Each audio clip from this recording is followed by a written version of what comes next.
Ladies and gentlemen, introducing Mark Pires, Renaissance Man.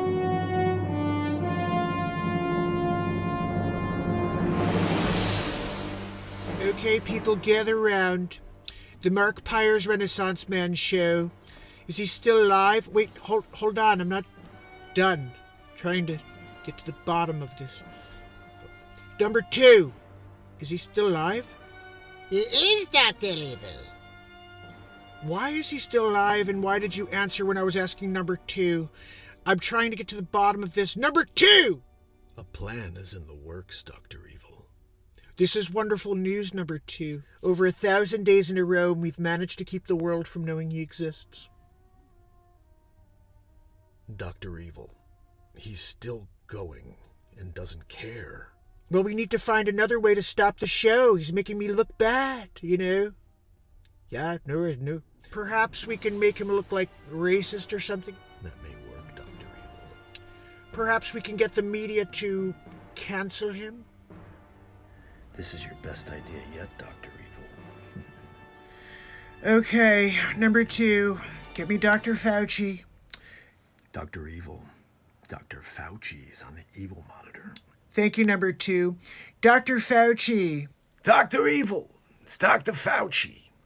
Well, Dr. Facce. It looks like the gig is up. The Renaissance Man show knows all about you. Yeah, look, they created a character after me. We gotta squash him like the friggin' mouse that he is. He calls me a weasel, Fauci. I'm not a weasel, okay? I'm not a doctor. I'm Dr. Facce, okay? Don't call me Dr. Weasel Fauci, okay? Because that's anecdotal. Anecdotal Fauci.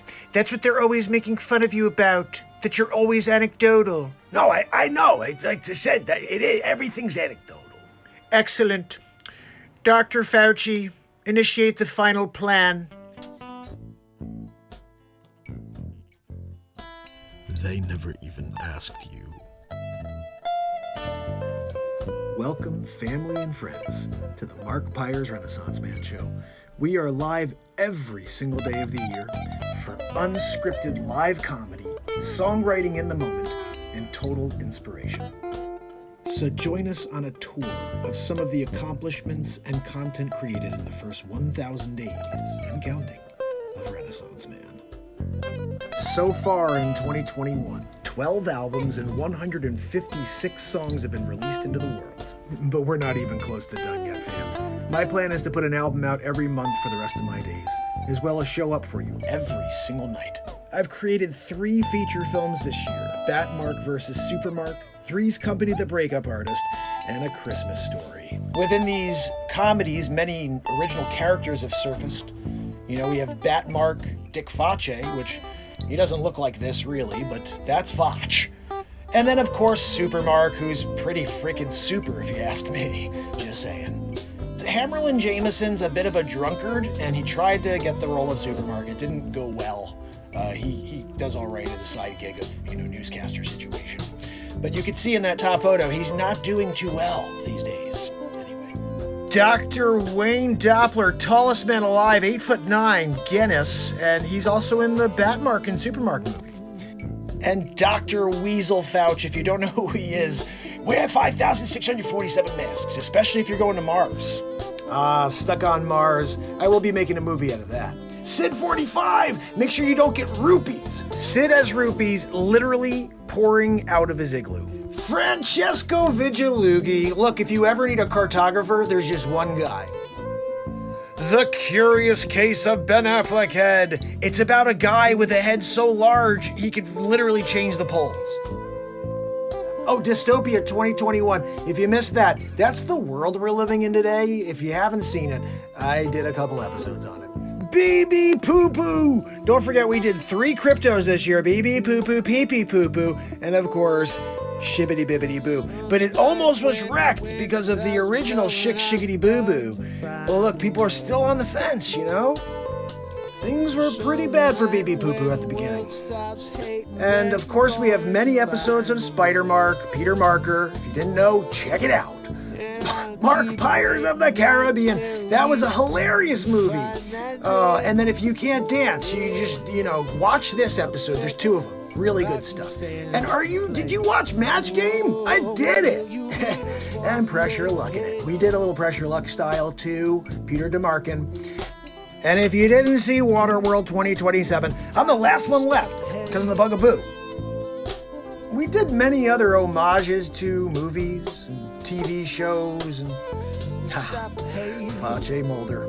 Sonny, you still got the cough? There are over 100 insane scenes with Dick Facce. And then of course I saved the world, saved all the animals and stuff too.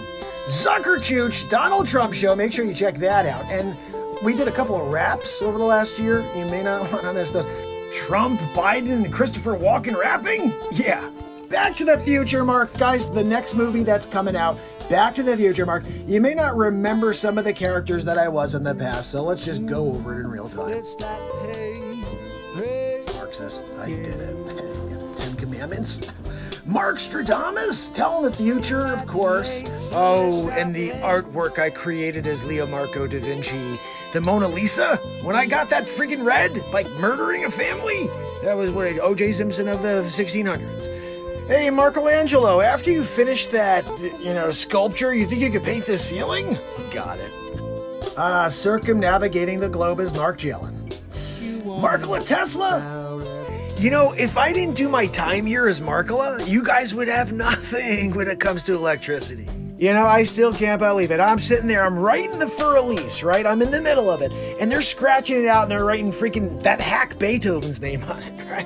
Don't even get me started on what they did when I was Wolfgang Amadeus Mozart. Doing the fifth and taking all that work. And then like modern days, when I'm doing Mark and M, doing an 8 Mile situation.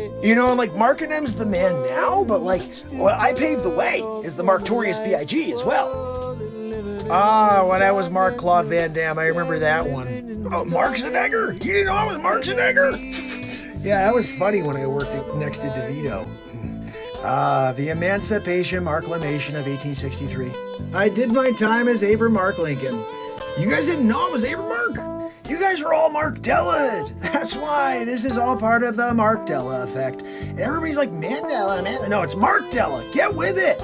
And then the time I was Mark Guyver, remember, you give me a freaking toothpick and some tooth floss and we're off. I'm building a bomb. So that's just a good overview of a lot of the shows, not all of them. We have tons of new gear up on the website, guys, markpires.com. And there you can pick up your gear, you can pick up a signed CD, and also don't forget about beatseat.rocks, my invention that I patented. This is her sitting on it. And this is a little demo I made. Welcome to BeatSeat.rocks. My name is Mark Pires, and I'm the inventor of the Beat Seat. Today I'm going to share all of the details of the Beat Seat. It's the ultimate percussion drum. You can play it with your hands and feet while sitting completely upright. It's got 4 playable panels, omnitone. Everywhere you hit it sounds different.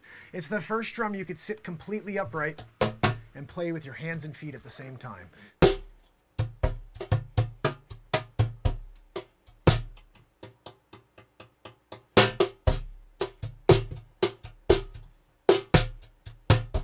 The Beat Seat. It's the only drum that you can play with your hands and feet while sitting completely upright. Anything you'd play in a drum kit, you could play on this because you're playing with your entire body, but you're sitting upright. Your feet do this. So that's the Beat Seat, the ultimate percussion drum. You can play it with your hands, with your feet at the same time. It has unlimited tones. There's so much to explore. I hope to build one for you. Have a great day. Thank you for watching. And of course, fam, I can't leave you without a little bit of motivation. So take these quotes with you as we get ready to rock for one more night. And yes, we will be doing it again tomorrow. So, until I see you in just a moment, it's Mark Pires. And it's Renaissance Man.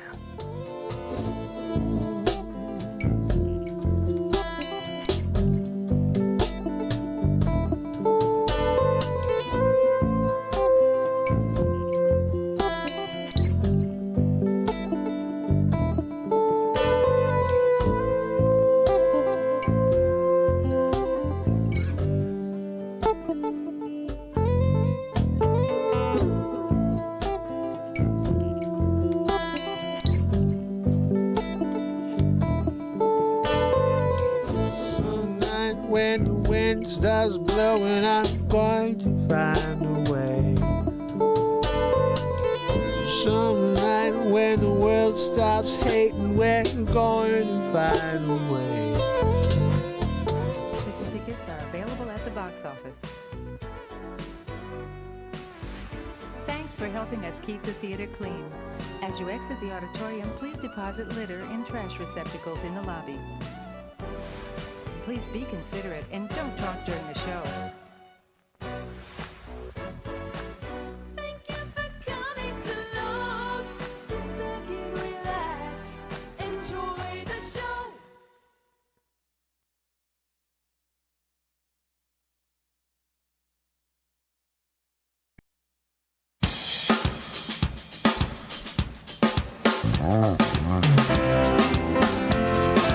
It's Sunday.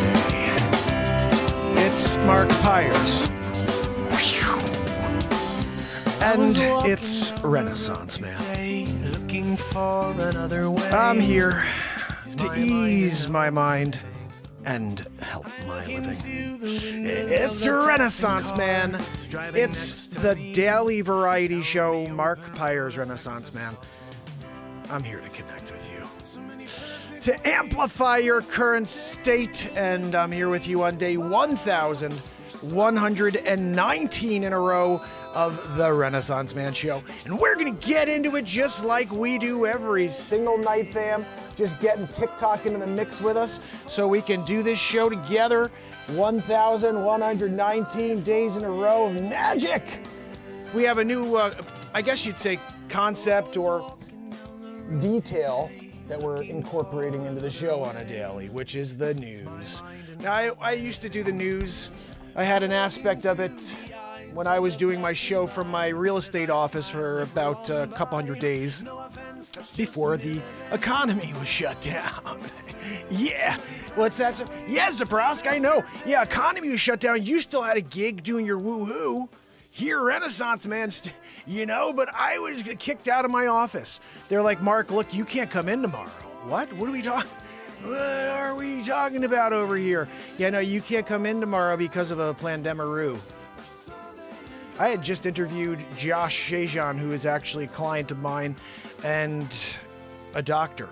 And I just was, okay, this is the craziest story. I'm going to quickly go over this, but so Josh is coming in to do an interview with me on Renaissance Man when we were still called Real Talk. And he's coming in to talk about the CV virus that just came onto the shores of America. And we hadn't had any cases in Connecticut yet. So Josh is coming in to talk about this thing. We're having, it's the first time anybody talked about this, I think. It was one of the first conversations about it. And so he shows up at my studio. And before we go live on the air, he says, look, I don't know, I shouldn't have come, but I'm here. And I just diagnosed the first case of CV-19 in the state, but we can't talk about it. You can't say anything about it on the air. And he's like, because it hasn't even been sent to the state yet for them to recognize it as the first case. So he's like, we can't talk about it. He said, but literally, I grabbed the test and I'm the one who sequenced it and saw that it's a case for CV. And so now I'm thinking he's 6 feet apart from me. He's sitting right there. And I'm thinking, I don't think you should be here, Anyway, we did the interview. Everything worked out okay. And, we're here now 2 years plus later. I'm not in my studio any longer, no longer doing the news until maybe 3-4 days ago. Now it's going to be an aspect every night. In fact, I pulled 5 or 6 stories for you tonight. I want to get into them early in the show tonight, and then we'll let some of the other crazy magic that happens here take place, like live songwriting and comedy. Well, the comedy will be a part of the news as well, obviously. It's almost like a weekend update every single day. Zabrowski, you ready for a woo-hoo? Something to live for. I am. Let me get it, Zabrowski. Woo-hoo! Yes. When you get a woo-hoo, you take that friggin' woo-hoo to the bank. You know what I mean? I was trying to get this wasn't working a little while ago. It's still not working. I wonder what's going on over here. Doesn't seem that the lower third situation's working. I gave it a 1-2 Magoo. Nothing.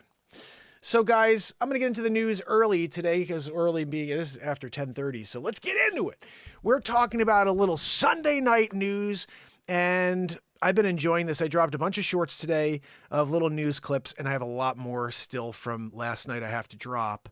And hopefully I'll be able to do that. And then whatever else we do tonight, if there's anything golden, we will drop it. But we had some really funny moments last night. In fact, I'm thinking of, in order for you guys to see what's been happening here with shorts, I hope you guys will go and check these out. I want to, first and foremost, see if I can get over here to our feed and say hi to the fam that's here with us.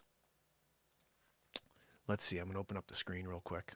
Give me a little 1 second Magoo. You know what I'm saying over there. Let's shut off. Yeah, I don't need you to say anything, lady, with your...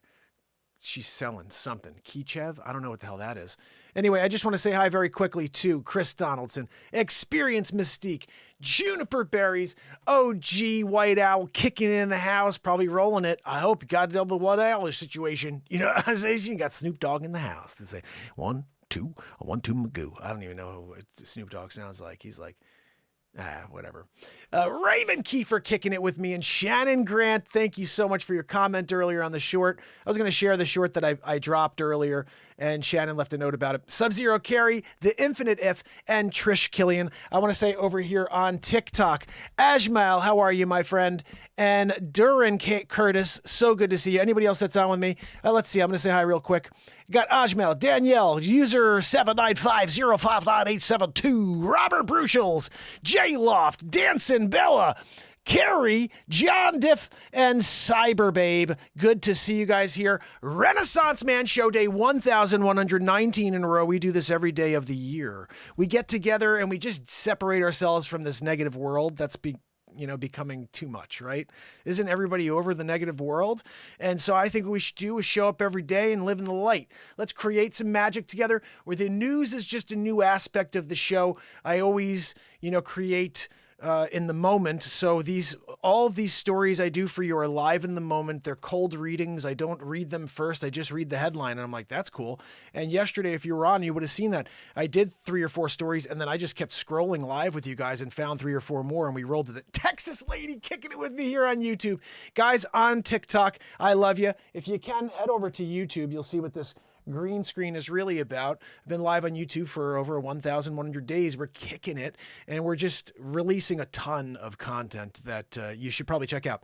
Last year, I released 156 songs on iTunes and Spotify. They're free to listen to and to buy as well. If you want to, you can go to iTunes or any music store and buy any of the 12 albums that were released last year. And the bigger thing is the feature films. That's something we just put our heads on. I was doing a ton of comedies, like 3-4 scenes of this, then we'd move on to 2-3 scenes of that. And I realized I was just building out movies, like the starts to movies. So we have about 6 or 7 movies that are ready to go for this year, but I want to have a movie a month, a full feature film every month. We have 4 feature films in the last 6 months. So I hope you guys will check that out on YouTube as well, the 4 feature films I released this year. I am alone. I do this in my studio, basement studio. I don't have a Joanne or a Zabrowski. These are just fictional characters, but I create all this stuff in the moment here. We have a ball, and I don't know what's good and what's not, because to me, when you live in the moment, everything is good because it's all exciting. So let's get into the news and we'll take it from there. I hope you guys are doing awesome. Let's see what the first story of the day is here on Renaissance Man. Oh, I had this open when these 2 games were still sort of going, or this one was still going, and it was going to overtime. And I was like, maybe I'll be live when we can see if this thing wraps up. It wrapped up 42-36. It looks like the Chiefs took the Bills. Live updates, whatever. Anyway, bottom line, this isn't moving. Usually I'm able to scroll. Let's just read that first line here. The Bills got things started with a 13-play, 71-yard touchdown drive on the opening possession of the game. But the Chiefs came right back with an 11-play, 74-yard touchdown drive on their own. Look, it's pretty clear, okay? The Chiefs, it would have been nice to see if they lost because they've done a lot in the last couple of years. It would have been nice to see the Bills do something. Honestly, Norwood, you're going to do a Scott Norwood situation again? Pulling it left. Look, at the end of the day, I was happy. I like the Giants. I want Giants to win. But you do it Norwood, you're getting elbowed in the face everywhere you go. Anywhere, you're getting elbowed. Norwood? Oof. People feel like, Norwood, F that guy. People say it's like a Joe Biden situation. Anyway, so that's what the Chiefs and the Bills, the Chiefs come out victorious. This story here was brought to you by Menon. What do we got here? Why isn't this opening? I had it open before and now it's not opening. What are we doing here? You know, when you're doing it and it doesn't work, that's no good. Bottom line is this. If this doesn't open, I'll just tell you what the frig happened. And then we're moving on. Honestly, I don't really care. You know, I'm doing it because it's happened today. But I really don't care, all right? You gonna tell me that's a big deal? Oh, let's refresh the page. No, not working. All right, so bottom line, that screen is crap. But the Bucks lost today as well. Yeah, Tom Brady. Look, Tom Brady can't win them all, right? 40, what is he, 49? Joanne, how old is Tom Brady? 43? 43 going on 44? You can't expect him to win every single one. I'm sure you guys are aware that Tom Brady is featured in my movie Back to the Future, Mark. Because the question comes up, how many Super Bowls will he win? It's 33. He wins 33. People are thinking he's retiring this year. No. The final Super Bowl that Tom Brady wins, he throws a flank pattern to his great-great-grandson, Tom Brady the 19th, in the corner of the end zone. That's a great day. I was there for it, you know, as I went back in time to do it. Future Mark doing it. Yeah. Guys, look, at the end of the day, when you're Future Mark, you're doing it. The next story is also not opening. What the frig is going on here?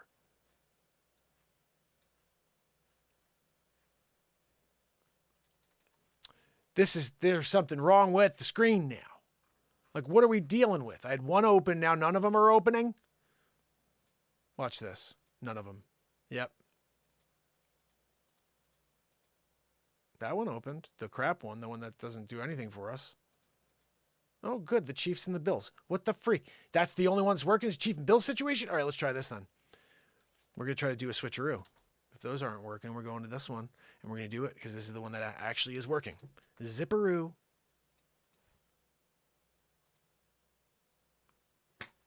Now that one's not working either. Jeez. All right, we're going to try one more. It looks like the news is going to be thrown for a loop today. You know, like we're doing it and nothing's working. I had one of these screens work and now none of them are working. This is a interesting thing in real time. Magic. Yeah. So it doesn't look like I'm going to be able to read the news the traditional way where you're going to see it on the screen. In fact, almost everything I've been trying to put on the screen has not worked. Let's just try a few other things. Are these working? Yeah, that's working. The vibe! Guys, when you got the vibe situation going, you're doing it. I'm just curious if anything like this is working. That's still working. All right, so I don't know why, but our screen, anything that I'm trying to work with online is not working from this, like this even. Let's see. Yeah, we're not able to. So I've got my essay written, and I've been working on it for about a week. That's amazing. You can hear it, but you can't see it. I can hear it, but I can't see it. So something's wrong with this screen. By Menon. You know, that's also why I guess this isn't working, because I was trying to do these things.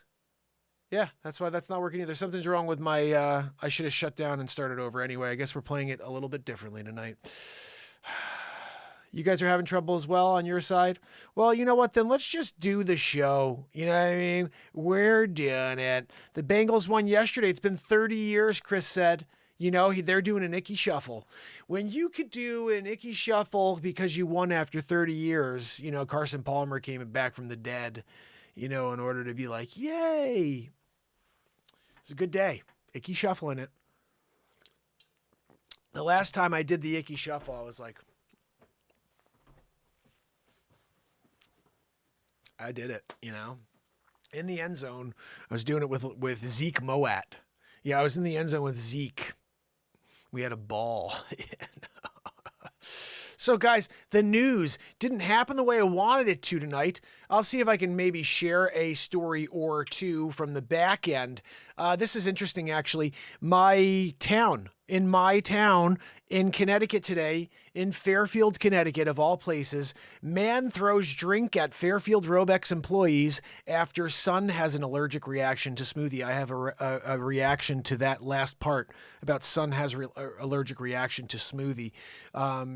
And I'll explain in a second. Police have arrested a man who was accused of yelling at and throwing things at Robex employees in Fairfield after his son had an allergic reaction to a smoothie from the store on Saturday. Officers received numerous 911 calls after employees at Robex on Black Rock Turnpike around 226 reported a customer was throwing things, yelling at employees, and refused to leave. According to investigators, 48-year-old James Ionazzo of Fairfield made a purchase at Robex around 1 p.m. and left the store without incident. About a half hour later, authorities said Ionazzo called 911 and requested EMS to his house for a minor who was suffering from an allergic reaction. The minor was transported to an area hospital. Shortly after, police said Ionazzo returned to Robex and confronted employees. He yelled at them and demanded to know who had made the smoothie that contained peanuts that caused his child's allergic reaction. When the employees could not tell Ionazzo which of them had made the smoothie, investigators said Ionazzo became irate and yelled at a number of expletives at the employees. He then threw a drink at one of the employees and hit the employee's right shoulder. The employee was not injured. Authorities said Ionazzo also made comments toward an employee that referenced their immigration status. Despite being told to leave by employees multiple times, police said Ionazzo remained inside, continued to yell insults at the employees, and attempted to open a locked door that led to an employees-only area where the employees were behind the counter. An employee who recorded the incident spoke with NBC Connecticut about what happened. It's like such a shocker because we love our jobs and like we're really super safe there. But now it's like not the same anymore, said Charlie Hill. Ionazzo left the store before police arrived, but was identified shortly later. He turned himself into police without incident. Officers said, yeah, Joanne, I said officers. I could say officers. People know what I meant. Yeah, officers. Sorry. Joanne, she's back there. She's always critiquing me. You know, Joanne, why don't you just kind of, I don't know, file the Zabrowski file? Right? Officers, you're welcome, Joanne, said Ionazzo told them that he was upset about his son having a severe allergic reaction and when he went back to the store as a result. You just don't know what could happen at any moment. It was a real shocker to everyone, but because we would ever think, who said this? Hill. Is this another one from the same person? Oh, yeah. You just don't know. The same guy. No, hold on. I got to go back to the, you just don't know what could happen at any moment. It was a real shocker to everyone because who would ever think it's going to happen to me, but it did, Hill said.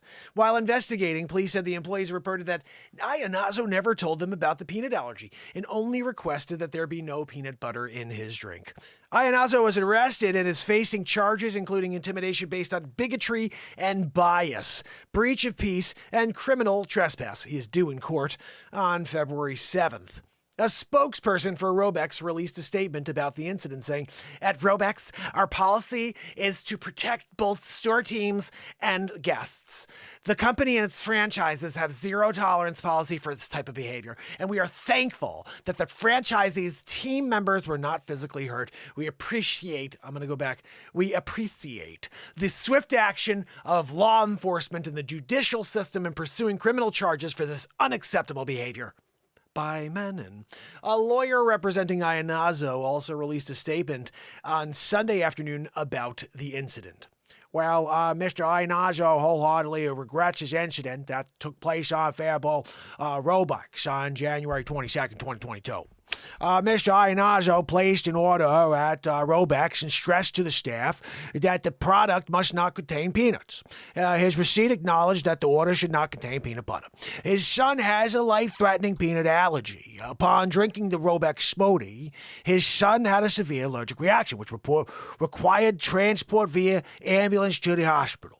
When faced with the dire situation for his son, Mr. Ionazzo's parental instinct kicked in, and he acted out of anger and fear. He's not a friggin' racist, okay? And deeply regrets his statements and actions during a moment of extreme emotional stress. The statement from attorney Frank J. Riccio II said, "Nailed it, Riccio? What are we talking about over here?" According to a spokesperson for Merrill Lynch, Iannazo is no longer employed there as a financial advisor. "Our company does not tolerate behavior of this kind. We immediately investigated and have taken action. This individual is no longer employed at our firm," a Merrill spokesperson said to NBC Connecticut in a statement. By Menon. So at least we got through that one, guys. Look, we do it. Whatever we can do, we do, I think I had a few more. I just don't know where the hell they are. Oh, here. I got another one for you guys. This one's a good one. Israel Health Ministry, the 4th dose triples protection from serious illness over 60s. The minister said second boost also doubles protection against infection of the current wave. Okay, yeah, right there, we're doing it, right? Oh, goodness. Hold on, actually, I think I may be able to make some magic happen here. Give me a mama. Get me a mama over here. If this works, then we're making some action. D-Rock, thanks. Well, I'm not doing really anybody specific right now. I'm just doing voices. But if you want actual impressions, I'm happy to do that. Wow, guys, you come down the live with D-Rock.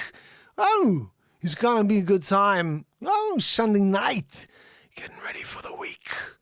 I'm gonna go out, get some gasoline. $7 a gallon. Oh no. I did call the man, Joe Biden. He said, "Yo, you got to bring gas prices down. What are you done?" Well, my Aunt Judy told me I didn't have to do that. I just signed an executive order.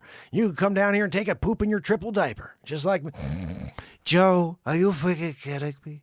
Are you kidding me? You take a poop in your triple diaper? I'm sitting here winning big league. I'm at Mar-a-Lago with Melania and with Barrett. Yeah, no, he shot to 32 today. Yeah, no, at 18. Yeah, no, an eagle at every hole. I got a shot a hole in one. Yeah, winning big league, really.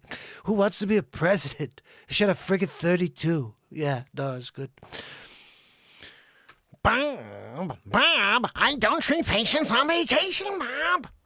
Dr. Marvin, I'm doing the baby steps, Dr. Marvin. Bob, I'm on Lake Winnipesaukee, Bob. Faye, I don't treat patients on vacation, Faye. Of course you don't treat patients. What are we doing? You can't do it on vacation. We're going to go out. Go on Christopher Walken. We're doing, whoa, we're going to have a good time. Are you doing it with Raven Kiefer? Are you going to get down with Chris Donaldson? What are you doing? Wow, we're going to go with Bex. You're going down with Bex and D-Rock. What, you going with D-Rock? I'm D-Rocking it. Wow, you're going to do that, D-Rock. Come down. You're having a good time. Christopher Walken, you talk the talk. You can walk the walk. Wow. Of course you can. Walk the walk. Al Pacino coming out. Have a good time doing a new film. Yeah, it's called Scarface 2. Wow. Okay, you come down. You talk to Scarface. Okay, you tell me one thing. Okay, only one thing. You don't have to tell me. Okay, like 54 freaking time. Okay, I hear one thing. Hey, Manny. So come here, Pelican, won't you? Fly away, Pelican. Okay. Hey, Manny, you should have told him you was a horse. They want to let you in. Oh, the little Lopezers won 3-1 today. What you do, fix the game? Tony, what happened? What happened to you? Someone messed up my $900 suit. I bet it was Gaspar Diaz and the Diaz brothers and Gaspar Gomez. F. Gaspar Gomez! F the Diaz brothers! F them all, okay? I bury those cockroaches. Whatever do for me, huh? Nothing. I like all those people. No, you're okay, man. Every dog has his day, right, Mal? Didn't make sense them clipping you and Eddie like that. He effed up. You did too, Mal. Don't go too far, Tony. I'm not. You are. Ah, you can't shoot a cop! Whoever says you was one. Hold on! Wait a minute! I can fix this! I can fix this! Sure you can, Mel. Maybe you could fix yourself a one-way ticket to the resurrection. So long, Mel. Have a good trip. Effing punk. Oh, what a great film that is, right? You're doing a Scarface situation. I never liked that guy. Omar, he's a stoolie. I had my friend killed. Okay? All I did in this world is my word and my boss. Okay? Oh, that was one of my favorites originally, was Scarface. You gotta love a Scarface impression, I'm just saying. Hopefully those are a little bit more accurate than me just doing random voices that aren't impressions. Anyway, if you have any other requests, D-Rock or anybody else, happy to give them a shot for you. That's what we do here in the Renaissance Man Show, giving it a shot. The health ministry said on Sunday that a fourth bugaboo for those age 60 and up offers, who speaks like this? Somebody please. Could I have somebody in the world tell me this makes sense? Threefold protection. They keep using this fold. When did we start speaking this way? Just CV9. Nobody's ever said a twofold, a 20-fold, a 12-fold. What the frig? This is mental. They do this specifically to throw you for like, oh, it's three times? Threefold? What's threefold? It's stupid. I hate these people. Ugh. Oh, okay, hold on. It offers a threefold protection against serious illness and a twofold protection against infection of the current wave of Omicron. The ministry said the figures are a result of initial analysis by experts from various leading academic and health institutions, meaning the CDC, and compares the fourth bugaboo with those who received 3 doses at least 4 months ago. So wait, every 4 months you need another one? I was thinking like 2 a day keeps Dr. Weasel Fauci away, but you're going to do one every 4 months is not as bad, definitely. The figures are based on 400,000 Israelis who received the fourth bugaboo and 600,000 who received 3 bugaboos, with the ministry stressing that the methodology is similar to previous papers the experts have published in the peer-reviewed New England Journal of Medicine. The initial results will be uploaded over time as more data comes in. Last week, preliminary results of a study conducted by the She Medical Center revealed that although the fourth dose of the vaccine bugaboo increased the level of antibodies in the blood, it did not seem to offer protection against infection by the Omicron variant. Hold on a minute! Hold on a minute! What are we talking? I'm here. Hold on. Back here at the top, a twofold against infection of the current wave driven by the Omicron, right? Hold on, Alma. The initial results would be up.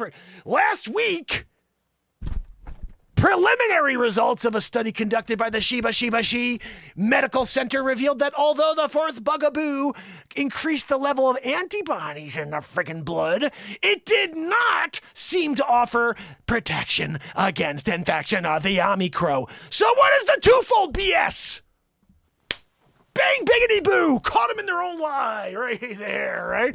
Oh, it's got a twofold. It does? Oh, but based on preliminaries, there's no freaking increased level of anything of protection when it comes to the Omicron. What's the twofold? It's just a word they use. It means nothing. Threefold, 76-fold. No, it's got a 462-fold. You suck with your folds over there, all of you stupid people in the fake news National Enquirer. I know what you're doing over there. You all work for Soros, right? Joanne, no, it's your dad. He sucks. All right, I'm sorry. He didn't take credit for you until we got Maury Povich here.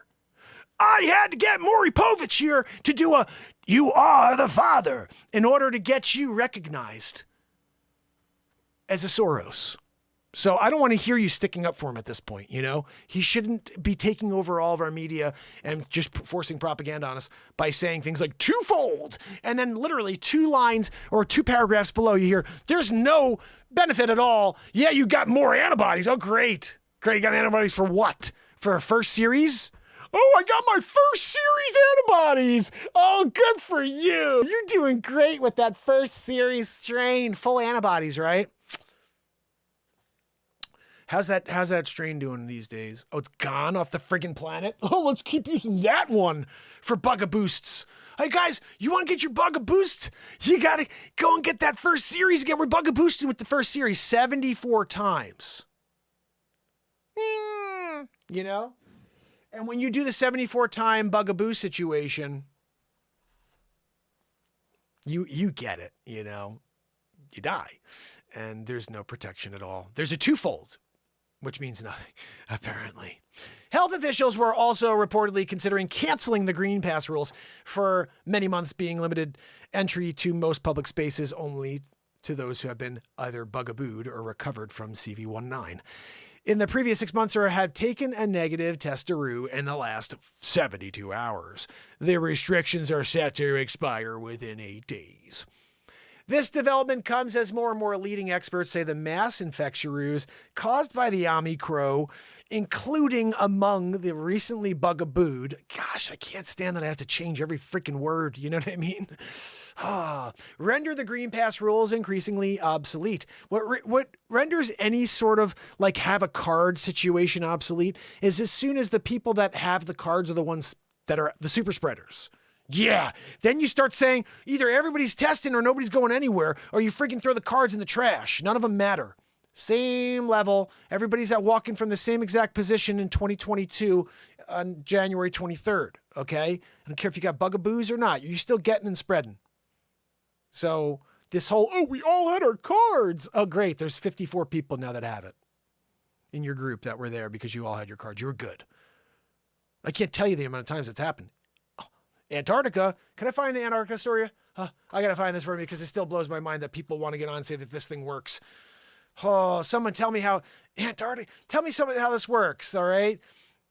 Let's just put this to rest real quick for all those idiots out there that say, if we all get bugabooed, then this is great, then we're good, and this comes to an end. There's no more plandemic. It's over. No, it is a plandemic. This is absolutely a plan. And it is to keep us in fear until 2025. We are in 2022. 3 more years of this. Be ready. If you found me tonight, you should follow because you're lucky to have found me. This is something they don't want you to listen to. A Belgian scientific research station in Antarctica has been hit with an outbreak of CV19, despite workers being fully bugabooed. And based on one of the world's remotest regions, guys, let's just think about this for a second. 33 workers go to Antarctica. They're the only 33 people in Antarctica. Let's talk about what they did in order to make sure that there was no CV when they went to Antarctica, okay? Let's talk about this because this is very interesting stuff. I'm going to try to roll into it so we can get right to it. But it seems to be skipping around. All right. Since the 14th of December, 11 of the workers have caught the bugaboo virus. All have now recovered. The situation isn't dramatic. Oh, okay. Yeah. While it has been an inconvenience and to have to quarantine certain members, it hasn't significantly affected our work. All residents of the station, however, have offered opportunity to leave if they wanted to. Let's see. The first positive test recorded on the 15th. This isn't telling you everything. Okay, all residents of the base are required to be bugabooed before arriving and undergo several PCR tests. See, they're not telling you all the details. I'm going back to the original. They're specifically trying to whitewash this. Unbelievable. Here we go. This is the one that I originally read. This is the one that was untouched. Let's see. Hopefully they didn't make any fresh edits to this thing. This was ABC News. That's why I didn't want to hear anybody say a word to me when this came out, because this is not a fake story. Let's see. I was trying to do this so we can do... If I can at least get the screen to show. Like this. Ah, there we go. So let's do this. I'm going to try to get creative here if I can. It's not really working the way I want it to. Well, let's just put it like this. Okay, there we go. So, COVID outbreak in Belgium Belgian research station in Antarctica. So let's read this real quick together. You guys can see what's happening here. A research station in Antarctica is battling a CV19 outbreak. Despite being located in one of the most remote corners of the world. Guys, if you're here on TikTok, this right here puts everything to rest that they've ever said in the news. Since mid-December, 11 of the 33 workers at Belgium's Princess Elizabeth Polar Station have tested positive for CV19. Joseph Cheek, a project manager for the International Polar Foundation, which manages the outpost, told ABC News that the first case was reported on December 15th, and the worker had traveled to Antarctica with a group via South Africa. Now listen to this, guys. Before arriving in South Africa from their country of origin, the workers were required to have a negative PCR test at least 72 hours prior to the flight. That's not it. The employees then had to quarantine in South Africa for 10 days. Okay? So, negative test 72 hours before the flight. Then they had to quarantine for 10 days. They're all by themselves for 10 days. Okay? And then they take another PCR test 5 days into the quarantine period. Okay? Once the quarantine period is over, the 10 days, each person was required to take another test 48 hours before their flight to Antarctica. That's 3 tests. They were quarantined for 10 days. All of them were by themselves. Nobody had CV19, okay? It was on the 6th day after arrival that one of the workers tested positive, followed by 2 more workers. The 3 patients were evacuated on the 23rd, but following their departure, an additional 8 people were confirmed to have the virus. I can't say the whole thing. The workers had all been fully bugabooed against CV19. I will say that again as I kick into the sky. The workers had all been fully bugabooed against CV19, and at least one had received a bugaboost.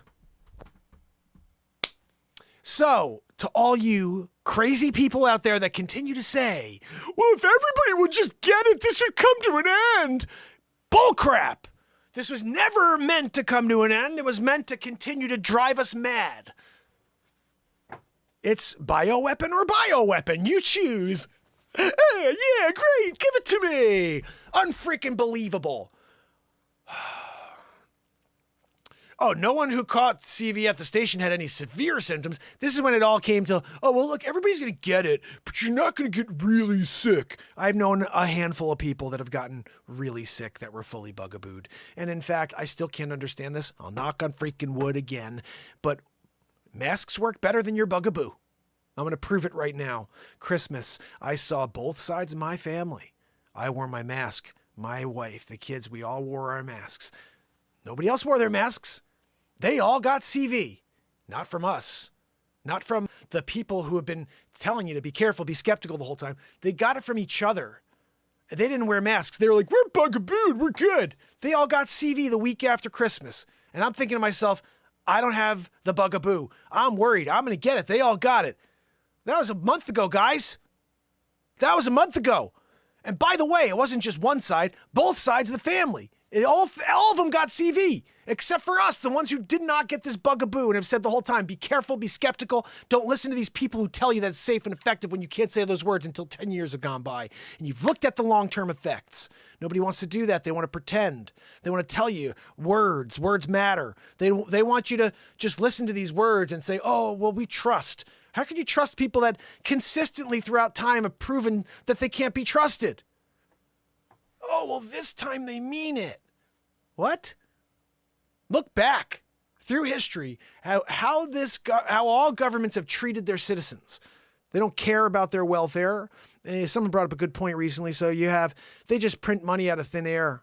They print $3 trillion for this, $6 trillion for that. You want to tell me you can't stop the homelessness problem in the United States of America? You can't stop poverty? It's bullcrap. If you can generate that much money out of thin air, you could fix all of the problems in this world like that. You don't want them fixed. That's how you stay in office, you pieces of garbage. You continue to hold the fear over everybody. You continue to push the hatred and the division. And that's why you stay in office over and over. And I don't understand why anybody votes you back in. Who cares about term limits? Why vote them in again? We are the idiots who continue to vote these same morons in. Oh, they've 8 terms. Sleep sofa Joe Biden, 46 years he was in as a freaking senator, did nothing. And then we hear him saying, well, I could fix the problems. I'm the only one who knows how to do it. Hold on. You had 46 years. You did nothing. You were vice president for 8. You did nothing. You lined your friggin' pockets the whole time. And now you have the solutions? When the guy who was in there for 4 years taking crap the whole time because he was doing something, that guy can't do it. No. He can't get an embassy to Jerusalem. He can't get the economy to boost, to freaking blow out of the roof. Everybody to do a gas prices at $2.20 for super. There was a great video of the previous president that I think was really born in Nigeria. Like, I saw a video of him saying, like, he was there talking about it. He's like, look, I was really born in Nigeria. And, it's proof that you can, this is a takeover. This is a takeover. And right now, did you see Jen Psaki the other day? She goes, it's been a pleasure to work for President Biden. Obama's running the show, dude. There's a great video of him talking on Stephen Colcutt's show. I call him Stephen Colcutt because he's the worst entertainer ever. Stephen Colbert used to be funny. He's terrible. Such a pompous, like, what a piece of garbage that guy is. Like, I got a great video, episode 31 of the Donald Trump show. I rip Stephen Colcutt's a new one. That guy's terrible. What a horrible comedian he turned into be. I say, like, talk about comedy turns to tragedy. Stephen Colbert. Ugh. Oh. Yeah, that's right. Goblin's got it. Trumper says, let's close the borders to prevent the spread. And Nancy Pelosi, you're calling her Pelosi. I'm going to share something with you, my friend Goblin. Her name is actually Peloisin, okay? I come up with many names here on this show in the last 3 years. One of them is Nancy Peloisin. Everything she touches turns to poison. So let's just call her what she is. She's Peloisin, right? And President Xi, I'm sick of everybody thinking that he's a good guy. He's a freaking G-hole. Yeah, President G-hole. When people are like, oh, I like President G. I'm like, you like the G-hole? He's got 3 G-holes. He's got a normal one where his mouth is, and then he's just a freaking G-hole. So he's got 3 G-holes, At the end of the day, you got to remember, also, the Cuomovers. Yeah, I'm sorry, I gave it away, but Chris Cuomo, Andrew Cuomover. Yeah, they're the Cuomover brothers. Like, they do it. They roll it over. They're doing the Cuomover situation. And that's what happens here when we're doing Renaissance Man Show. We just come up with stuff along the way. But Peloisin was definitely one of my favorites, guys, right? I think we were doing it last year. We did the Peloisin. I created 3 episodes about Peloisin. They were all suppressed, unfortunately. Jeez, they were funny as hell. Here's what I have to say. Yeah, Texas lady knows it's a Peloisin situation. Right? They're doing it. Let me see if there's anything else I can share with you here. Phil Hall, Detroit Press. Oh, this was interesting. No, it wasn't. What else do we have here? We're doing live reads. That's what this is. I do live reads of news stories as a segment on the show. We write songs live comedy. Everything's live in the moment. Are you fully bugabooed? CDC now working to pivot language. That means they're going to tell you need 3 in order to be considered fully bugaboo. Just wait till you need 4 in order to be considered fully bugaboo. It's just a matter of time, guys, where you need 74 in order to be considered fully bugabooed.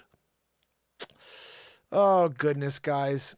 Did you hear about Gonzaga? Gonzaga University suspends Hall of Famer John Stockton's season tickets over his defiance of CV-19 mask mandate.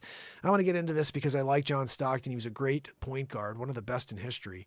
And I heard him recently passionately speaking about masking and the risks of doing it with our children, and he has grandchildren now at this point. So he's speaking on behalf of, a former generation for the future.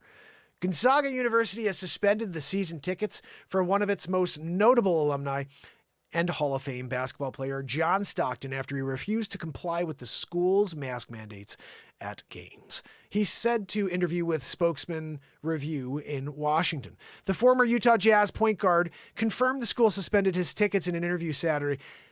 Basically, it came down to they were asking me to wear a mask to the games, and being a public figure, someone who is a little bit more visible, I stuck out of the crowd a little bit. He's such a classy guy. Listen how he responds to this.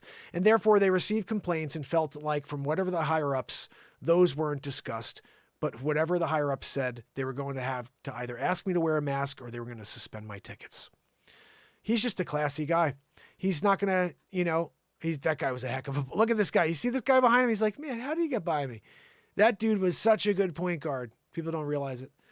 Probably one of the best in history. Anyway, that's enough for news, guys. I'm just saying there's a lot going on in the world right now. We're going to be doing live reads here. If you want stories read, send them over to me. I'll do it. All right, we'll do a long read. We'll do Christopher Walken reading it. Whatever you want. We're going to get into it and have a good time.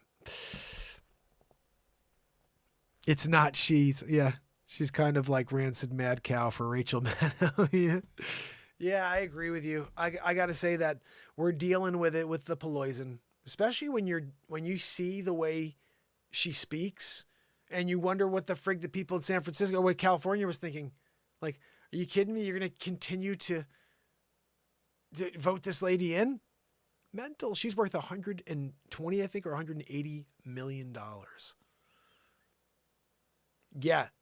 Shannon, I like that. I'll go broke before I get the poke. I like that. I'll tell you what, that is a very, very interesting point. They're trying to suppress us and kill our will to be free by making us the enemy. You know, anybody who wants to say free choice is the enemy. It's this whole like look, I want to be clear. Anything that's been proven over a 10 to 20, 50 year period to be effective, we're good. But when you tell me after 9 months that we're good, no, I'm sorry. I don't listen to BS, especially when I say this, I'm fact checked, but you could say that BS and no one fact checks you. Recently, I wrote a song I still have not released for you guys. And the song is, I don't want to read it unless it's got a fact check. Like, I specifically read for the fact checks, guys, because I don't want to read anything that doesn't have a fact check. That's the basis of the song. The stuff that's not fact checked, that's the lies. That's the propaganda.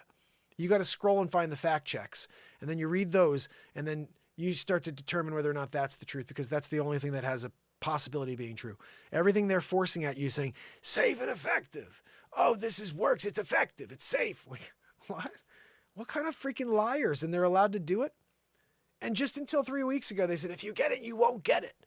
And everybody's like, oh, good. You're a jerk because you're going to get it. You're going to be the one who spreads it. Because if you just got it, this will come to an end. I just read you a story of how that will never happen with what they've created. You got, someone look into who Bill Gates' father was. Bill Gates' father created the bugaboo that they used, or his grandfather created the bugaboo, one of them, that they used in 1918 for the Spanish flu. And some say that it was that killed everybody. Go back and look. That was scary. I saw a video on that. I was like, whoa, Frederick Gates created this bugaboo that they made everybody take because the Spanish flu, that there was only like 8 cases of the Spanish flu, guys, something like this, right? And they gave it to all these soldiers at Fort Bragg's or whatever, Fort Meade, and they shot up like 30 soldiers with this experimental thing. They sent them across to go to war, and that's how it spread. From what Bill Gates' father or grandfather created in a lab, and then they gave to these soldiers, and they got sick and brought to Europe. And then all of a sudden, Spain was blamed for it, but really it was us. And it was Bill Gates' relative, father, grandfather, one of the two. If someone looked that up and tell me which one it was, who created bugaboos prior. That's why Bill Gates has such an interest in it. His father may have been, or grandfather may have been, the reason why 80 to 120 million people died on this planet. And everybody's like, oh, he's so great. There's plenty of pictures with him and Epstein. Go look at that. That's interesting. Yeah, he's a guy I want to trust with my kids, with the future of my kids. The guy who went to Epstein Island, like how many times? Oh, but he's a super genius. Super scumbag. He actually is a super scumbag. Like if you look, and again, I don't want to drag down a multi-billionaire who's fooled the world by staying behind a freaking, Wizard of Oz type of situation. But Bill Gates was in serious trouble. Serious trouble. He had created egregious acts at his company. He was literally a predator with several women on staff at Microsoft. He was forced to leave the company because of this. And because of the bad news that all of a sudden was starting to accumulate about this guy who created all of this wealth and this company, they created the Bill and Melinda Gates Foundation in order to start this humanitarian, making sure that they could save the world by giving money. You know, they have a room just writing checks that they give to people. These people have created bugaboos that have killed, I don't even know how many people in Africa, and infertility. And this guy gets on the air proudly talking about, we just shoot them in the shoulder. Oh, yeah. No, we do it. We just take them and shoot them in the shoulder. Little kids just shooting them up. And you're like, what the frig? And he actually said this. Someone find this one. If you really want to be blown away on TikTok, you'll be able to find this. By the way, TikTok, just so you know, we're also live on YouTube. That's where I've been live. We're on YouTube for 1,119 days in a row. This is the longest running live variety program on planet Earth. I'm live every day for the rest of my life, but this has been 3 years in a row, every single day for 2+ hours. If you're looking for a moment, that's what we do here. We create in the moment every day. Give me a subscribe over on YouTube as well, and give me a follow here. But YouTube, you're going to want to give a subscribe over there because I drop content all the time. I'm live every single day there for 2+ hours, and TikTok is hit or miss. I'm not always going live. It sometimes doesn't work out. But you can hit it all up on the Telegram. The Linktree link above on my bio. So just want to quickly get back to this, guys. I think that if we can step back for a second and realize that this is a huge play for our freedom. There's a guy who shows up here every day. Every time I pop on TikTok, he's on, and he's got this stupid thing over. So he's a young guy, maybe about 24, 25. And right over his head, it says, go get your bugaboo, go get your booster. They work. Debate me.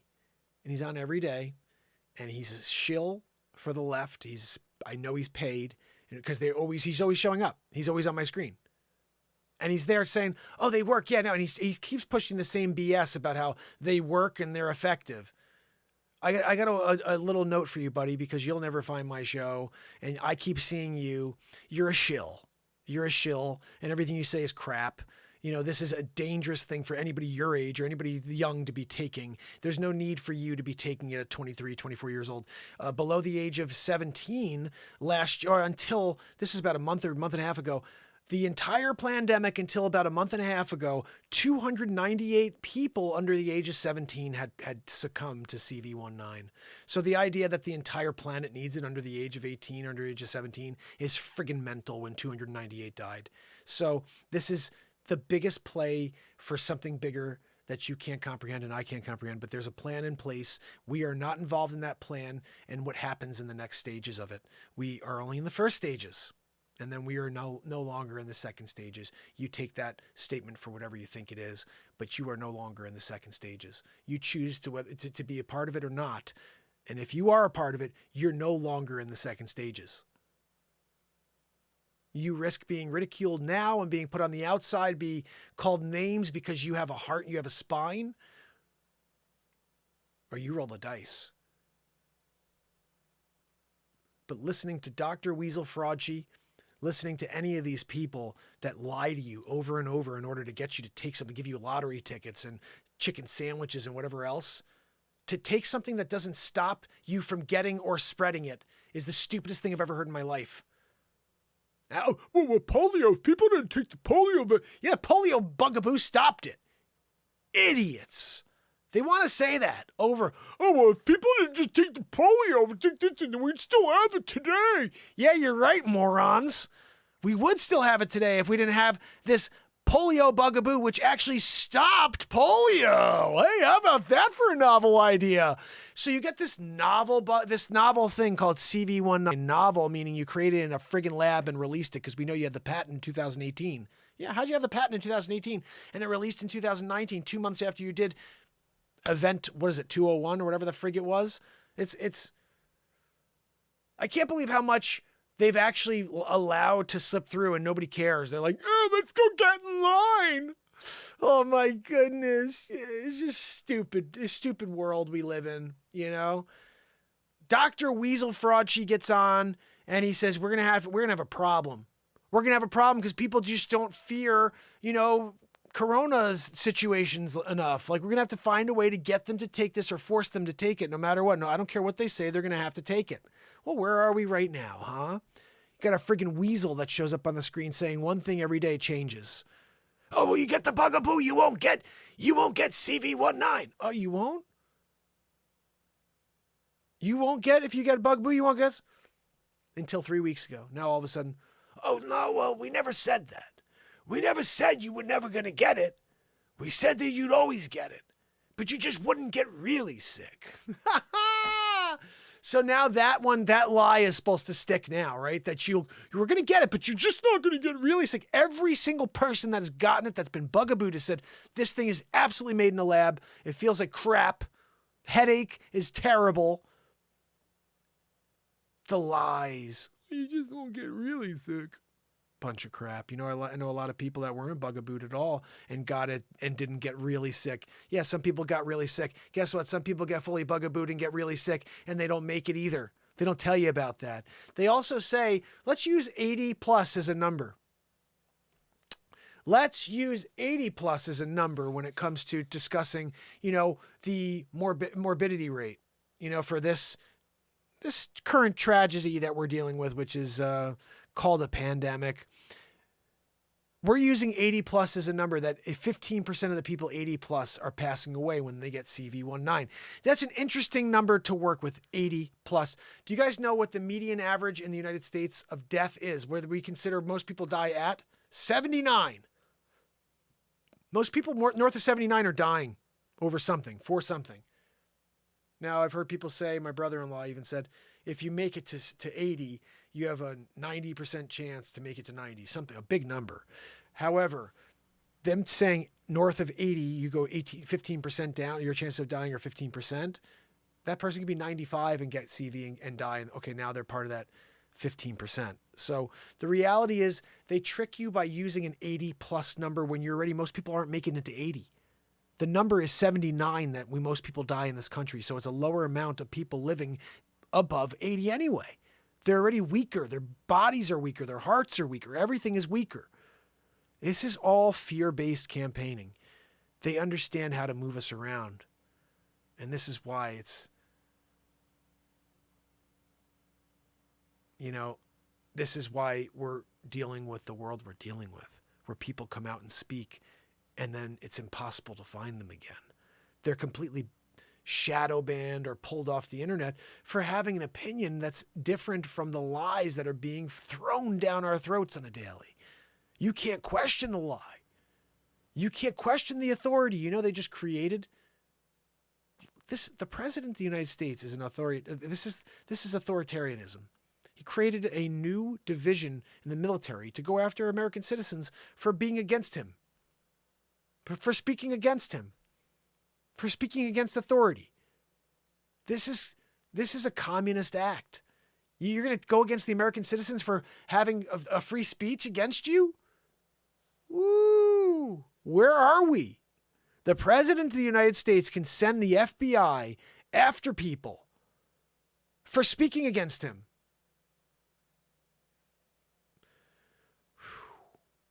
It's scary. It's scary that that's the world we're living in today, that they can do that and nobody gives a crap. Everybody's like, oh yeah, no, I can't wait for them to do that. Oh, I know.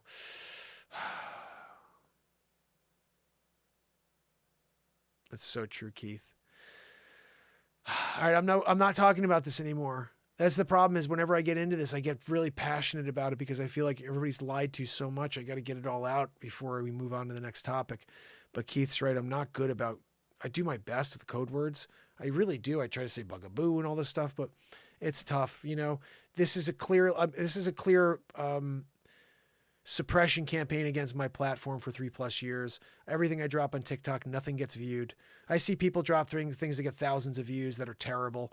I put out funny stuff over and over. Nothing gets any views. I get 100 views, 130 views. I think they're just putting it to people on TikTok. They don't let that work for TikTok. I don't think they let anybody in the world see it. I started putting out news clips today. I'm like, well, maybe that'll get through because it's just doing the news, like the stuff we're doing here. And there is no way. I even created another one the other day just to test it. I went and created like Mark Pires The Real Mark Pires or something like that. And I put 3 videos out. Do you know each of those videos have 0 views? As a new account. Usually as a new account, they'll promote them to try to get, excited. Each of them have 0 views. I used my name, Mark Pires, Real Mark Pires or something like that. 0 views. I put them up 3 days ago, and all 3 of them were hilarious bits. 0 views. So my phone number, my name, whatever it is, I'm on a list. And it sucks because I don't swear. All I do is speak the truth here, and I live in the moment, which brings a lot of truth to the surface. When we write a lot of songs about society, when Christine Seidman says, this is kind of like the Tom McDonald of blues rock.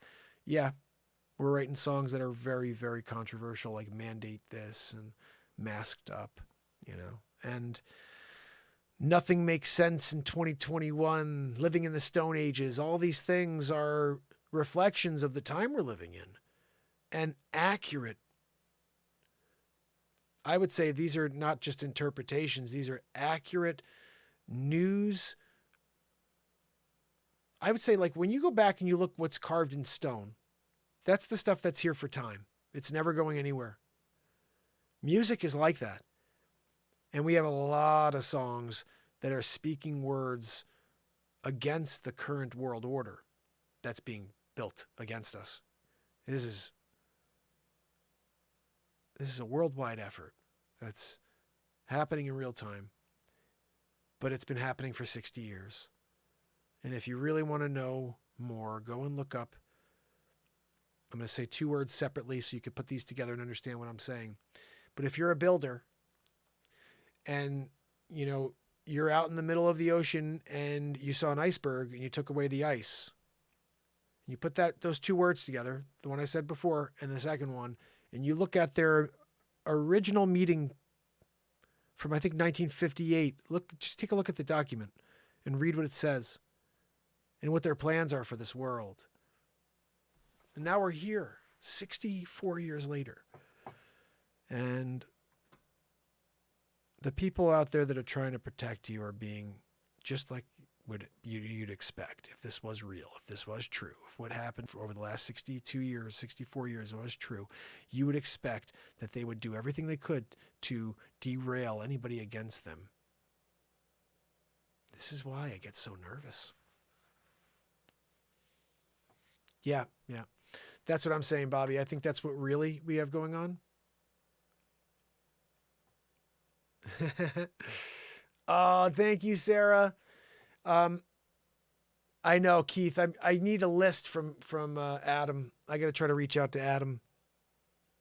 At one point, he sent me a text with wages, talking about doing like a program. I was totally down. He's like, I want to do some sort of comedy, like round table type of thing. And I was like, I'm totally down. And it just never worked out. But I would love to do that. I know.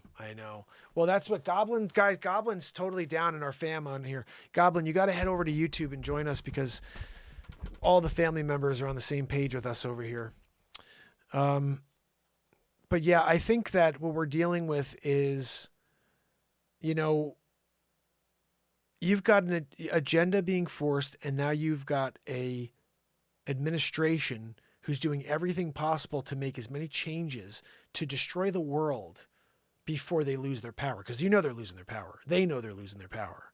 There is no way they're winning again unless they continue to another steal. And that's very possible. They did it this last time. So if they get those voting, new rules, we're so concerned about all these things about voting. Nobody gives a crap. We just want you to show a freaking ID. That they have a problem with. So the hypocrisy of the left is mental. It doesn't make any sense at all. And like I said, if there's any hypocrisy from the right, I'd be pissed about that too. I just think that all of this stuff is completely... It's anti what we need. Like, we're dealing with so many negative forces that are running our country. I think the Trumpers said it the best. They said, who was the hardest world leader? What was the hardest country to deal with when you were president? And he said, honestly, America. He said the people here were so much harder to deal with than any other place in the world. I got along with every world leader. I had a great time with Putin, with President Shield. And he's like, you know, I really got along with everybody except the Democrats in this country. He said they were villainous. It's like, no matter what I did. It's so true. It's actually a joke someone else told me, but I took. It's brilliant. Donald Trump could cure cancer. And the entire fake news National Enquirer media and everybody on the left would say, yeah, but it was the wrong type of cancer. That's real. That guy could do no right, even when he was doing everything right. And by everything, I mean his mouth should have been closed, but it wouldn't have mattered anyway. If Trumper had closed his mouth for 4 years and just done all the things he had done, they still would have ripped him down because they needed to get him out before the swamp was told. Like, the first 4 years were to create momentum, and he had that. And then, of course, they released this thing in order to destroy his second term. So clear to me. It happened 2 days after they couldn't get him out. And so basically he has the momentum. He's making a real change in the world. Okay? He just needs 4 more years to do the next step. What's the next step? To freaking drain the swamp. That was what was coming next. And that's why they fought. They needed to do the Fluhan. They dropped the Fluhan on the world because they said if he wins, we're all going to jail. Think about that for a second. All of these politicians who are on the take and that need to be out of office, we're all feeling it and understanding that this is close to being game, set, match. And if this guy gets out there and gets 4 more years, and now in these next 4 years, he's already got the momentum on the other things he started, and now he just focuses on us. Ooh. So they pulled the trigger on a Fluhan. They pulled the trigger on everything to destroy him. 4 years of destroying. Donald Trump moves the embassy to Jerusalem. How dare he? Well, to create a racial, to create a religious war. Like, oh my goodness. Mandate this again. Should I put it on another album? It's such a good song. Yes, Shannon's so right. The Trumper did say that. He said, you know, they're not after me. They're after you. I'm just in your way. It's so true. Just in their way. It's so true. He's in the way of their grand plan. And now what do you know? They're back to it. They got a sleep sofa in office. That I think Slobama's running, you know? And if that's the case, we're in real trouble, you know? Imagine he's behind the scenes. Look, Joe, tell him that you pooped your double diaper. Huh? What'd you say there? Huh? Hey, Barry, what are we saying? What are we talking about over there? Joe, check your diaper. Sometimes you do a double diaper situation. You are Joe Sleepy Poopy Pants Biden.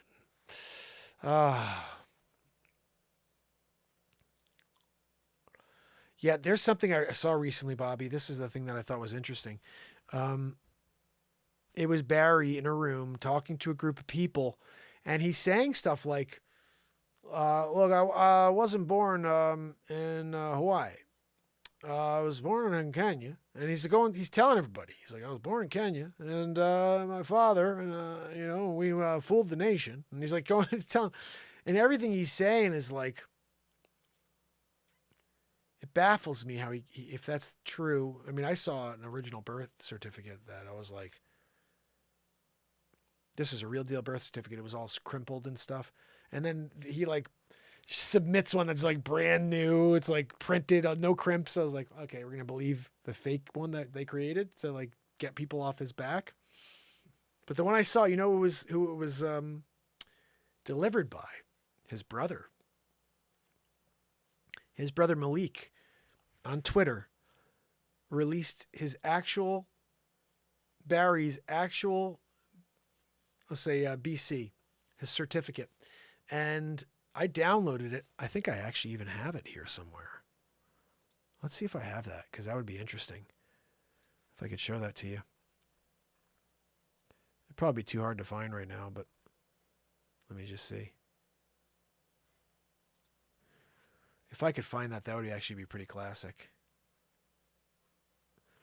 I wonder where I'd actually know, if I'd be able to figure out where the hell I put it. I'm going to take a quick second to find this, because I think it would be, you guys may actually be like, what? I was kind of blown away when I saw it. I was like, this is either real or this is a really good fake. But to me, it looks very real. And I want to show it to you. See if I get lucky enough to find it. It's going to take me a second, though.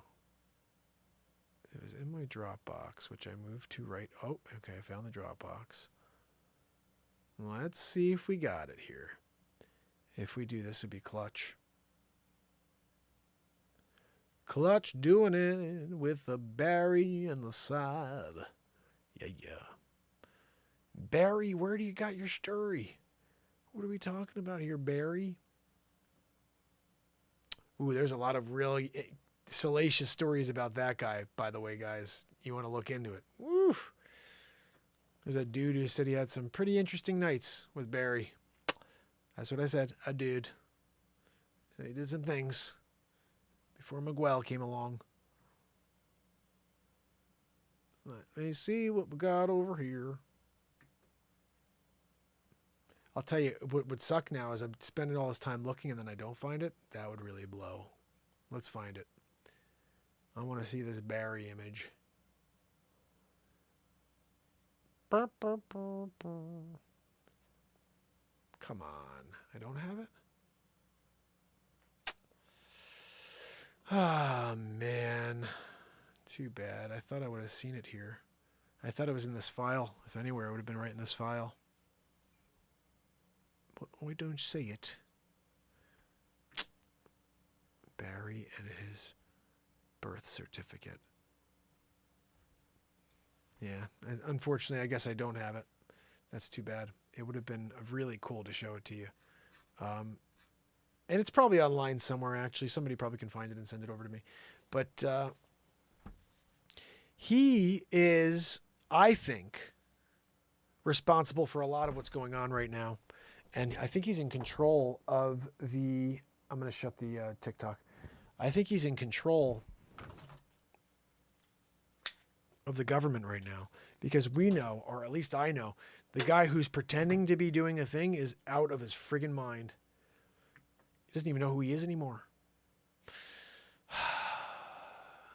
Yeah, that's the other scary thing, is if we're dealing with some sort of alien takeover or, you know, hybrid situation, and our government is in the know, and we're just kind of being fed to them in a weird way, whether it's physically or our energy. I think I told you guys the other day, this blew my mind. There was this guy was like a exorcist. And he's got this lady who's possessed by a demon, and she's talking. He's like, what are you doing? Like, what's going on? And whatever was going on, she starts saying that the devil is the one who's behind all of this, and that he works off of fear, and that the more people that are afraid, the more doors that are opening for demons to come back for the final fight. And he's like, what final fight? She goes, are you saying Jesus is coming back? She says, yes. And he's like, when is he coming back? And she doesn't answer. He's like, oh, you don't know, because no one knows when he's coming back. But it's soon, isn't it? And she goes, yes, he's coming soon. And he says, so why is this going on? And she goes, to try to thin the herd before the fight. Basically what she was saying is, for the demons to take on 4 billion people is easier than taking on 7 billion people. 3 billion people is easier than taking on 7 billion people. And that is a freaky thing to think about, is like, okay, so they're trying to wipe out a bunch of people before, or get them to their side before. So now it's more people on their side that they took with this thing against the good of the world, against the people that are willing to fight for God. And I don't know I'm sure there's a lot of, God-fearing people who have taken this bugaboo. So at the end of the day, part of this video is that you still can repent in order to not be, swept away by this thing. There's just too many weird things going on out there. They're probably all fake. There was a bill passed by Obaja. Barry. So in Barry in 2012, I think it was, or 2014, that allowed the use of propaganda against the citizens of this country. Somebody see if you could find that one for me. He created a bill that allowed the use of propaganda against the use of its citizens in the United States. So theoretically, what he said is fake news is allowed to exist going forward. And this was something that they had as there was a rule in place. You weren't allowed. Fake news is not allowed. This is like a 1970s rule and, that they had in place in media. Obama changes it 2012 or 14. I think it was 14. Had to be 14. And this law basically said that they can, these people have done so much to destroy our country and to just spy on us, to alienate our freedom. And the thing is, we become a weaker society generation by generation. Our grandparents had to freaking work fields, pitchforks. Our parents were the first ones to be able to get into offices really and work real jobs, CEO situations where you can make a ton of money. You have vacations, all these things. You're talking about the last 2 or 3 generations like that, right? And now you're looking towards a future where no one's working anymore. They're all online. They're all making their money with NFTs and selling goods and doing affiliate marketing and all this weird stuff that's going on. No one's working physical man labor anymore. And in a way, that's the intention. They want to slow down the motivation of human beings to do the physical work, because what happens within the next 2 to 5 years? AI takes over completely. We have no more human man workforce. This is all AI driven, and then we become the ants of the world. We're in the way.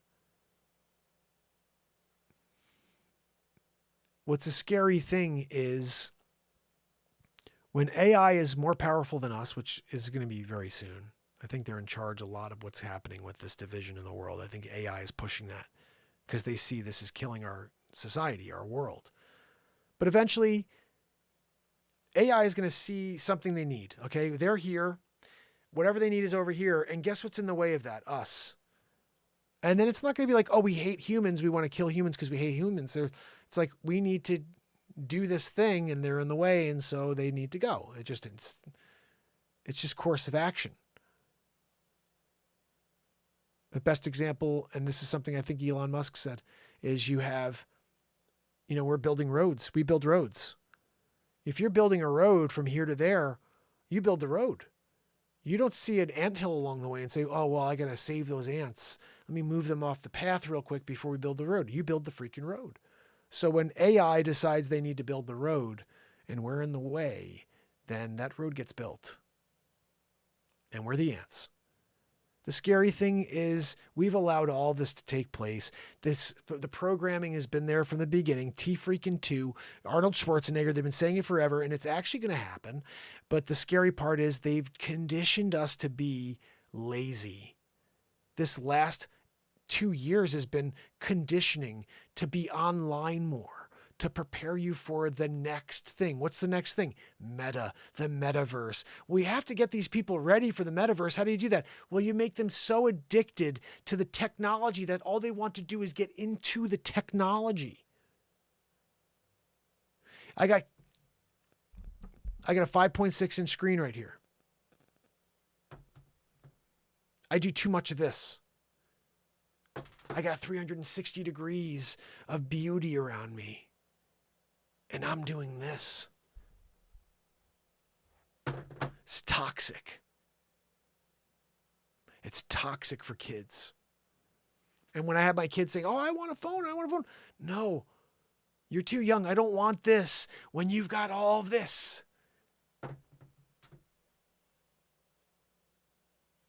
Now, 2 years of sitting with iPads, sitting on the computer, just trying to get through the day, trying to get through the month, trying to get away from this thing that was created and released into the world. And we're still here in our phones, in our devices. Ooh, Meta's coming. Web 3. What's Web 3? Somebody tell me, what do you think Web 3 is? Oh, it's interactive gaming. That's been around. That's not a new thing. Web 3, this is said best. I think it was Richard Hart who said this is the Hex creator. Web 3 is a bunch of old people who never played video games all of a sudden saying, "Oh, cool! Look, we could be a part of a video game. Let's call it Web 3." They never played video games. They have no idea. That's been around forever. You've had Oculus and the ability to go into games, do 3D. This has been around for a while. This whole concept of creating a new 3.0 web. Oh, and this is Web 3. We're in the future in a metaverse. We're already in a metaverse. This is all of the metaverse. We've been involved in the metaverse for 20 years. They just called it something. They called it the internet. Now we're going to call it the metaverse. Oh, okay. Oh, guys, let's go get our NFTs sold in the metaverse. Make sure you get those shirts made in the metaverse. This is the craziest thing. I'm like, you spend more money on some friggin' thing in a game that maybe is worth something, maybe not. And then I won't spend $30 on a shirt, but I'll spend $50,000 on an NFT. It's mental. Oh, I got to take Maggie out. That's right. She's been good. I started this show about 2 hours ago, an hour and 30 minutes ago, and I haven't taken her out yet. Carla, how are you? Carla says 32 degree and below are unaware of 33 degree and above with the, let's call it the horn worshiping. They use them to make Masons look good in people's eyes. You know, it's interesting you say that because I actually was trying to get to, I know a few, and I was trying to get some information. They don't share anything. But I did mention a few things about what the real goal, the religion behind that, situation there. And they're all like, no. And I'm like, guys, you got to look into the real language and who they really are honoring there. And it's not who you think.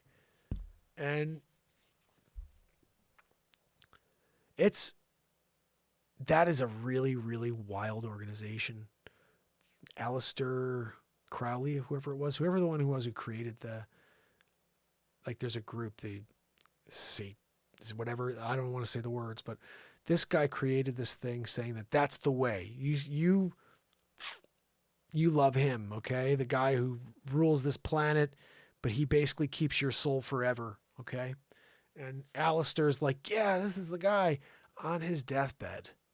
This is really like, you could find a video of this. On his deathbed, he's dying. And he literally says, I was horribly wrong. Oh no, I was horribly wrong. And he died. So he thought something was going to happen when he passed away. And I think he believed that he was going to ascend because he had, used witchcraft and done all these things. And he supported and he paid homage to the devil, that he was going to be rewarded. And what I think happened in that last moment is he realized that he was damned to hell forever. Now, hell is not what they tell you today. Hell's different. It's nothingness. Hell is nothingness. It's not a fiery pit. Hell is not having the ability to have your energy go on. That is your energy being extinguished. And that's a scary thought because I truly believe energy can't be extinguished. So we become something else, or we go into the ether, but we get one life. We get one existence as the one that we are now. Like I'm Mark Pires. This is who I am. I get one shot at it. I don't get to come back as Mark Pires again. If energy is real and we are always going to continue on, I may be back in a future generation as somebody else inspiring people to do something. Or maybe I was here in a previous generation inspiring people to do something. But I can guarantee you one thing. We get one shot. So this idea that you're not going to live your life to the fullest, you're going to have to get to some building each week to make sure you go in there and you pay some tithing in order to do X, Y, or Z because it said in a book that you had to pay tithing or whatever. And you got to go to the building is not where you get your connection to the spirit of this universe, to the Lord. It's within you already. You need to stop searching out there and leaving your domicile to go places in order to find something you already have within you. The connection to God is you, but you need to love yourself. You need to have appreciation for this moment we get, gratitude, and from there you will start to connect to your uniqueness. Your uniqueness is God. Each of us have a unique genius. That unique genius is God representing itself within. How much more beautiful is it to imagine 7.7 billion uniquenesses, unique signatures of God? That's what I think this is. Whatever you do best, that's God's signature, presenting itself to the world. When someone, anyone does something that inspires you, that's God inspiring you. Just like anybody brings you down, anybody tries to take your energy, bring you to a place you don't want to be, into misery. That's not God.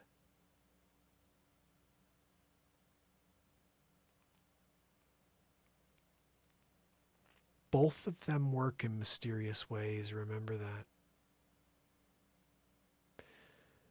We get caught up and we only hear that God works in mysterious ways. They both work in mysterious ways. Don't forget it. And a lot of times, you may be encountering this energy of the other side, that darkness of this world, and it's being used against you without the knowledge of the person doing it. They don't even realize they're being pushed by the devil.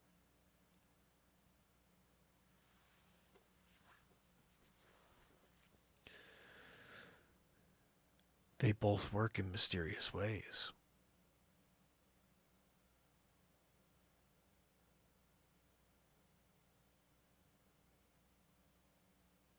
So I say we got to prepare our soul for whatever's coming next. If it's Jesus coming back, Yeshua, if it's a strain that comes out down the line that's so powerful it kills everybody, which again, that would be just something else released. But whatever it is, the more you do for others, the more you will prepare yourself for the next chapter. Some people believe it's ascension. You know, the Pleiadians are a race that's apparently 700-800 years ahead of us. And it's basically us 700 years in the future. And they've been keeping an eye on us, and they have what they call star seeds among us. There are people that are from that star system. They don't know they're here and that they are star seeds. They don't know that they're here trying to effect a change in this world.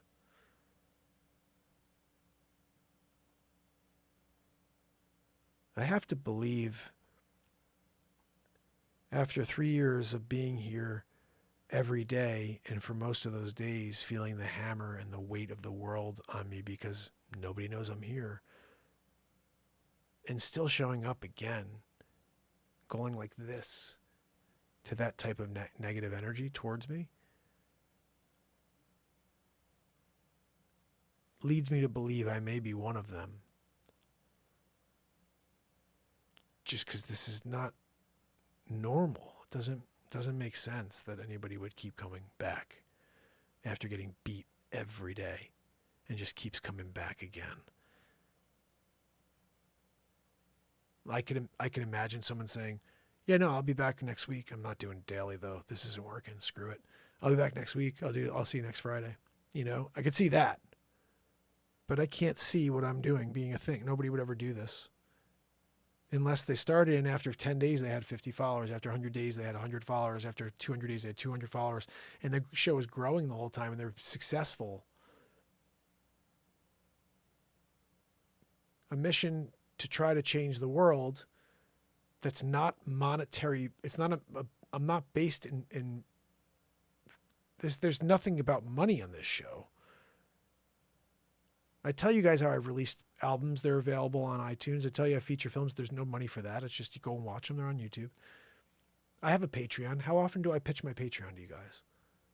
How often am I out here trying to get you guys to send money my way and to give me money? Never. I don't want you to give me money. I want you to show up again tomorrow. If I ever make money for this show, it's not going to be from donations are one thing, but it's never going to be because I'm trying to get you guys to throw money at me. It's because some sponsor or some sort of company backs up or asks me to read commercials for them or something. That's where money will come to the show. But I don't come in here pitching to you guys every day. Oh, make sure you follow me on Patreon. I'd love for you to, but I'm not going to sit out here and beat you over the head with it and say, guys, I'm here. Make sure you support me. That's just not me. If you want to do it, I appreciate it. Believe me, I appreciate it. But I don't do that on a daily. I'm here because the world needs a platform. And if people were sent here, souls were sent here, and they don't know that they're here from a different solar system or something, but they're here to try to help this timeline to ascend. That is what I have learned about this group, is that they want us to ascend, to be ready to go to the next level. And then you got this negativity, this division. It's like, it's so low level. And so it's the antithesis of what they want. There's like, look, all you need to do is live in the light and share and become peaceful as a world and be ready for the, whatever it's called, if it's fourth or fifth or whatever level up there, but you can't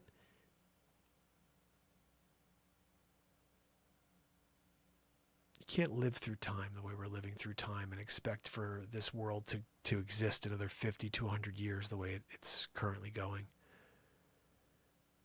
My best friend in high school used to say, every civilization will fall. And I used to be like, whoa. And he said, no, it's true. Even the greatest civilizations all fall. I wrote a song about it, actually. I think I might play it for you so I can grab a bowl of cereal and bring the dog out real quick. Actually, let's see, it's 1:42. I do have to bring her out, but she's been good. I gotta say, I don't want to even go up there yet, because if I do, it's over.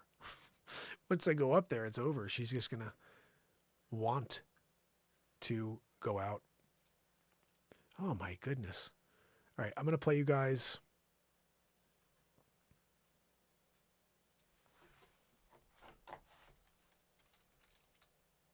Come on.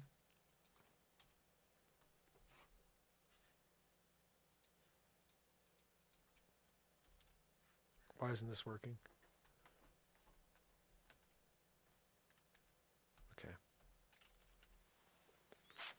Okay, it's called Fight Back Forever. This song is some fire. Oh, thank you so much. Let me see, I gotta click out of here and see what the heck is going on the screen. Keith Henry, my brother, gold member. Gold member. Thank you so much, Keith Henry, for being a gold member here on the Dr. Evil program. Dr. Evil, of course, number 2. Going to get Maggie, take her out for a number 2.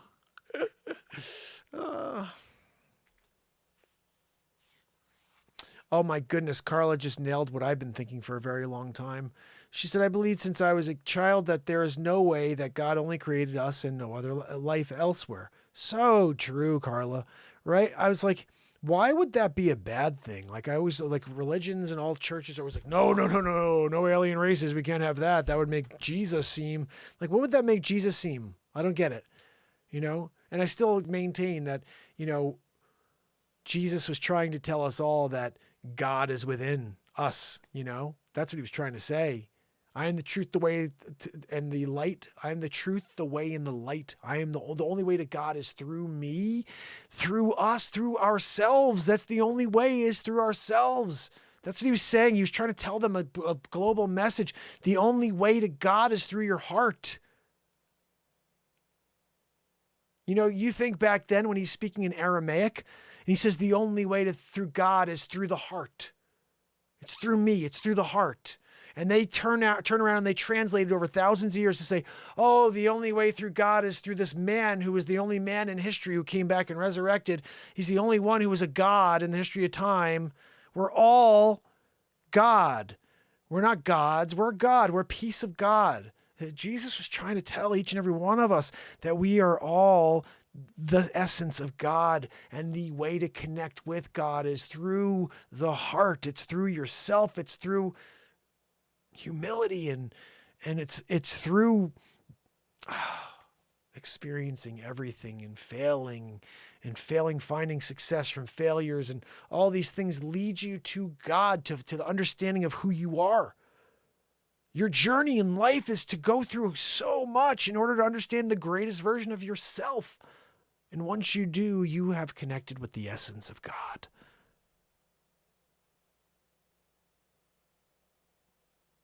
I feel like most of the messages on the show come from a higher power.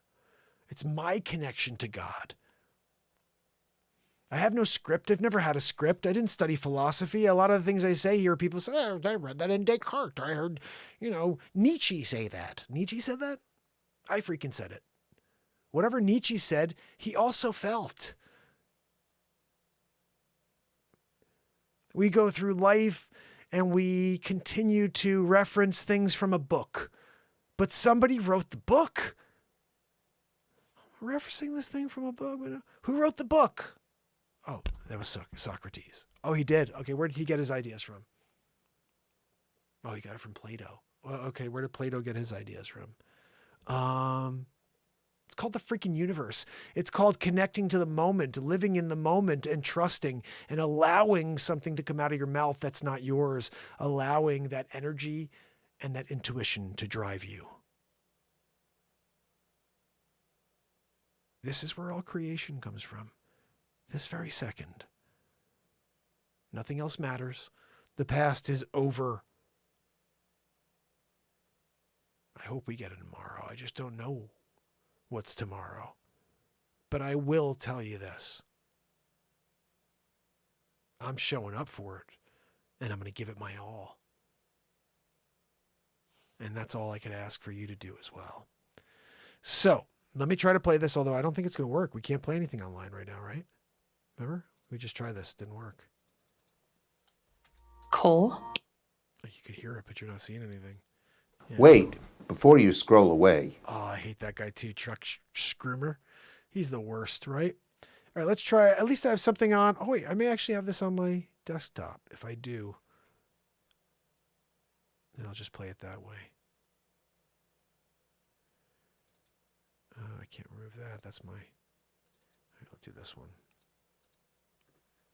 What's the name of it? Fight Back Forever. Gonna fight back forever. Oh, it's right here. How freaking awesome is that? I didn't even have to look. That's when you know it's meant to be, fam and friends. When you just see it right there. I'm going to give you the link anyway in case you want to give it a like. This is it right here.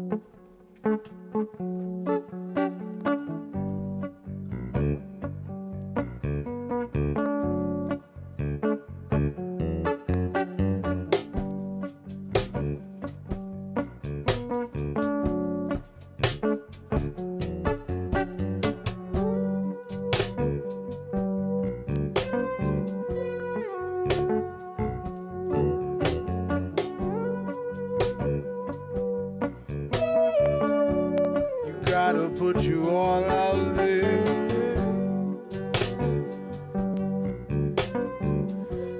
Nobody said it'd be easy, but we all think it will be anyway. It's just a distraction that's going to take you away from this moment. I'm trying to help you. Stay away from the darkness. Join the light, yes. There's many forms of love out there. This is just one of them.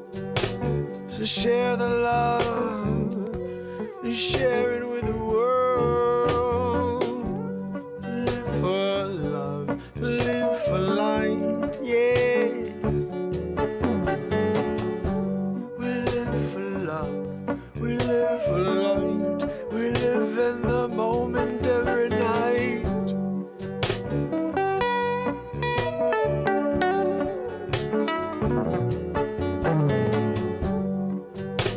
Where did we go so wrong? To fight back forever. Oh, 'cause even the greatest civilizations all fall. I'm gonna fight back forever.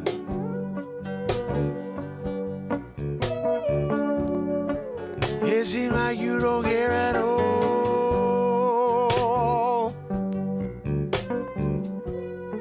Oh, the greatest civilizations all fall.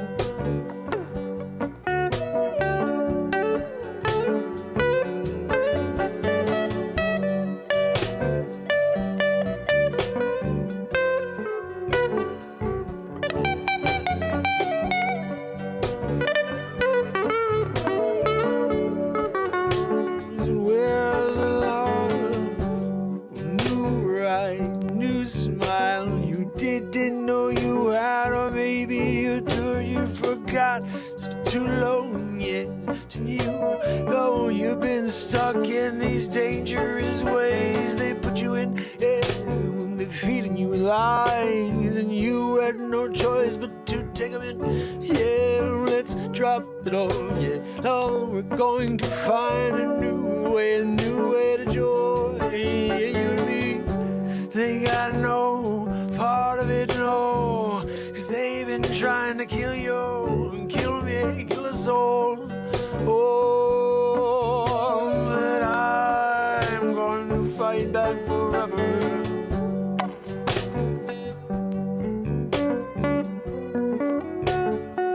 I'm gonna fight back forever. I'm gonna fight back forever.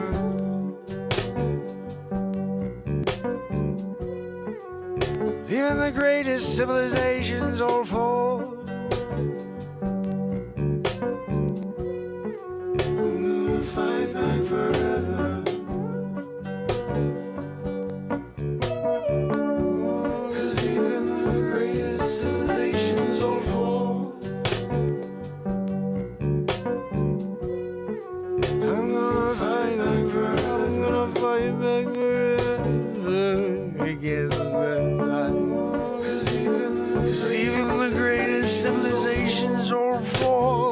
I don't want to be part of the next one.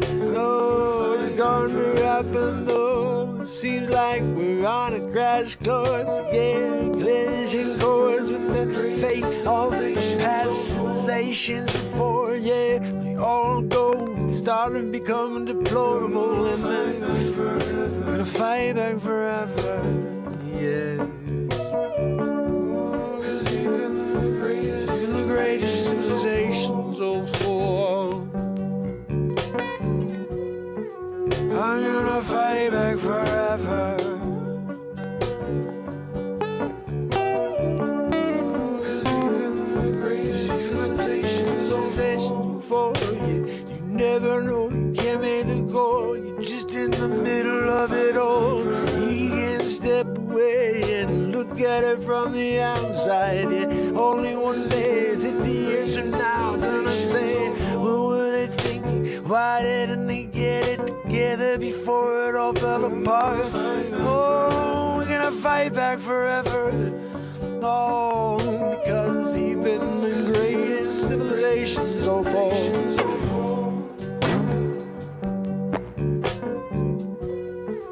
I'm gonna fight back forever. Oh, 'cause even the greatest civilizations all fall. So I'm going to fight back forever. never, never, never. Yeah. Fight back forever, never, never. Oh, fight back forever. Oh, 'cause even the greatest civilizations will fall. No matter how strong they seem on the surface, they all crack in the middle. Yeah, 'cause people get too sensitive and they can't live with what they got. Yeah, they gotta make such a big deal out of everything. Oh, doesn't it sound familiar? We're there right now. Even the greatest civilizations would fall. 'Cause even the greatest civilizations will fall. Oh, if I've ever.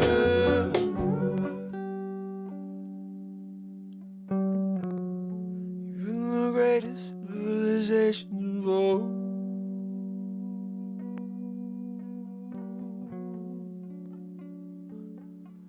Fight back forever.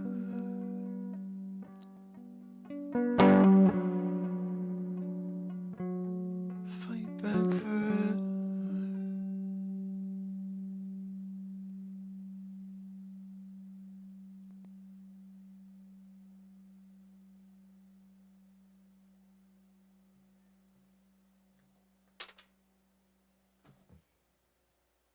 It's a freaking throw a pick situation right there.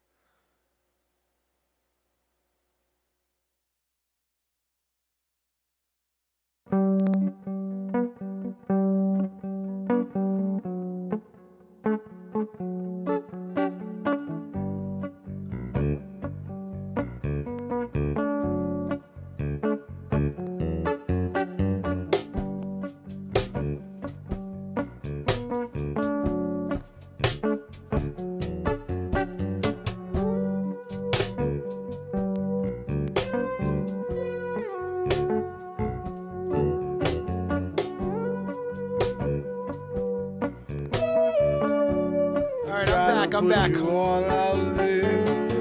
Oh, I got a little Maggie with me, guys. CJ, how you doing?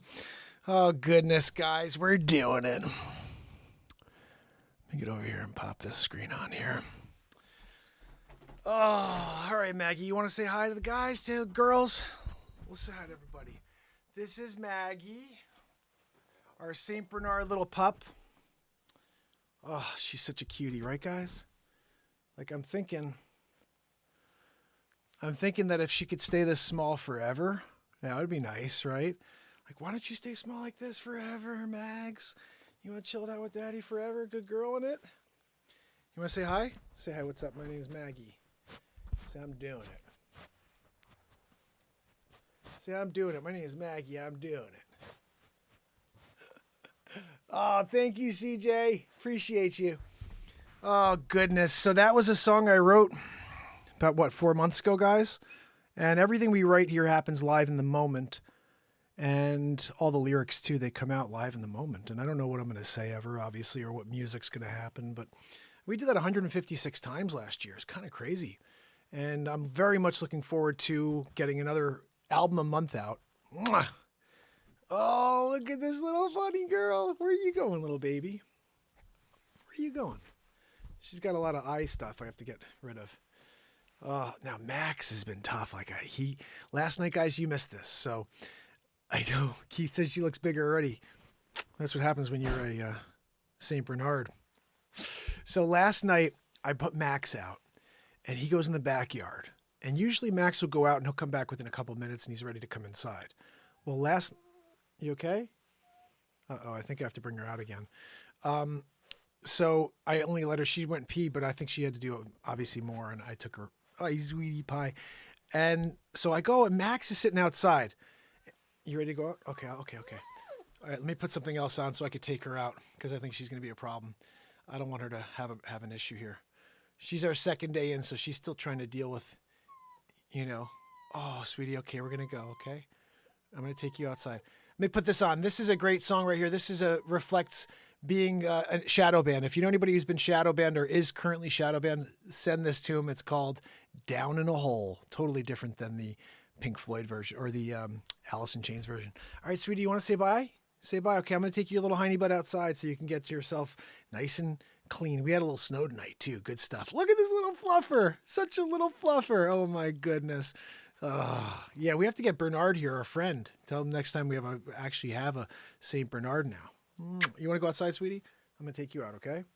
So let me put this on, guys. Let me know what you think of it when I come right back.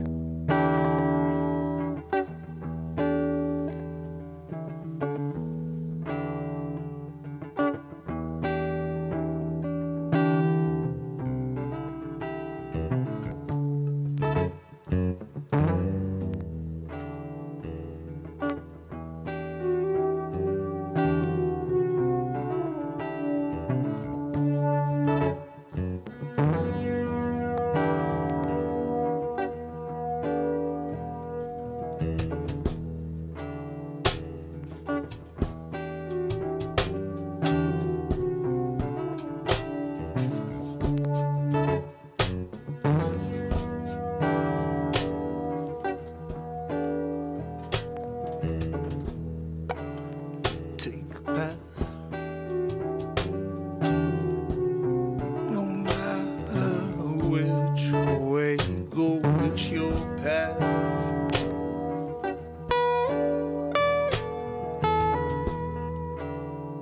Be your own man or woman.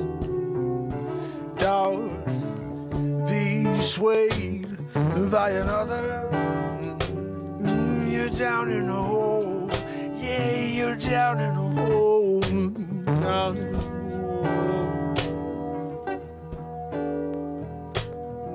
You're down in a hole. Down in a hole. Down in a hole. They keep me down in a hole. Somewhere you can't ever see me. They like to take, they don't like to give, at least to the American citizens. No, if you're from a foreign land, you can put out your hand and they'll give you anything. Yeah, we're here, yeah, all of us, we're paying the bill. Down in a hole, yeah, you're down in a hole. Down in a hole, you're down in a hole. You're destroying the economy and destroying the small businesses and all of the people, and it's all only a matter of time.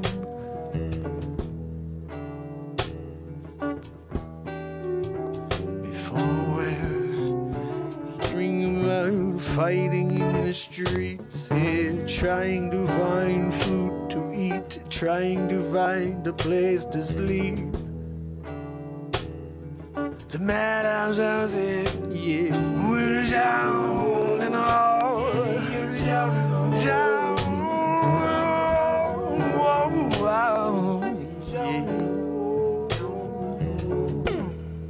Survival of the fittest, yeah. They don't care, they're just trying to kill us, yeah. One by one, a million at a time. Whatever.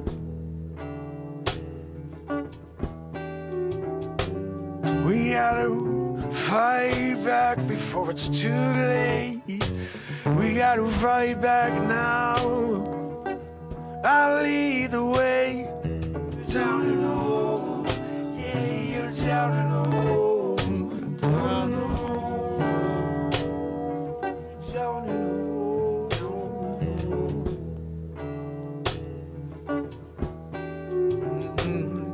you're down in a hole. You're down in a hole. You're down in a hole. Down in a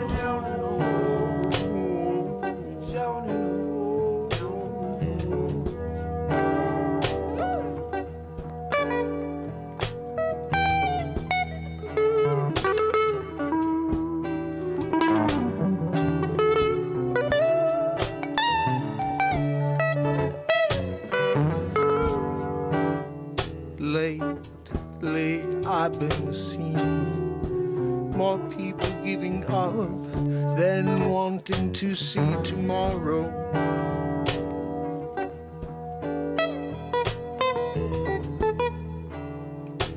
but you must keep one thing in mind.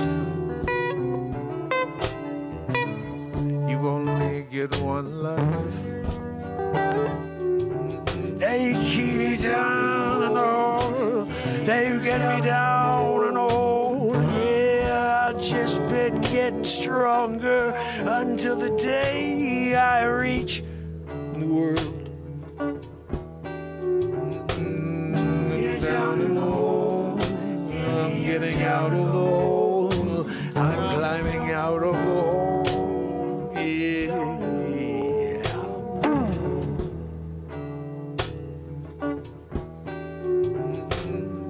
You're down in a hole. Yeah, you're down in a hole.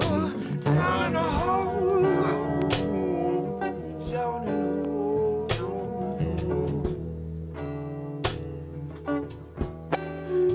Yes, you're hiding and down in a hole. 'Cause you can't get out of the hole. Yeah, your shadow bend every night for 995 days in a row. Don't want this word to get out, 'cause we may like what he says, we may like that the truth is coming out from somewhere. We're trying to shut it down, but he keeps showing up. Don't think you're gonna get anything true from the man. No, they need to keep standing on your throat throughout your days. Distractions everywhere. They don't want you living right here with me in this moment. Yeah, because they're afraid you'll feel what it's like to be alive. To feel again. They're trying to kill that inside you. Don't you feel it? Can't you see it? Yeah, it's almost over. It just began. Climbing out, getting out, no matter what. I'm going to keep on going, going to keep on climbing. I'm going to keep on digging a way out. My fingers are raw as I've been digging every single day. 995 days in a row. Down and all. I'm getting out of the hole. Yeah, yeah. Out of the hole. Out of the hole. Yeah, yeah.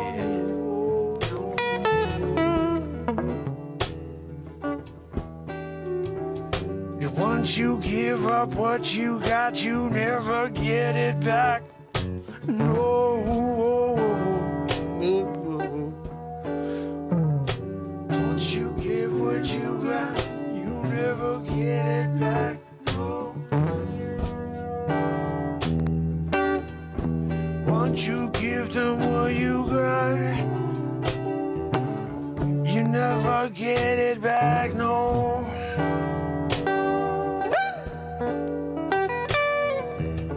Down in a hole, down in a hole,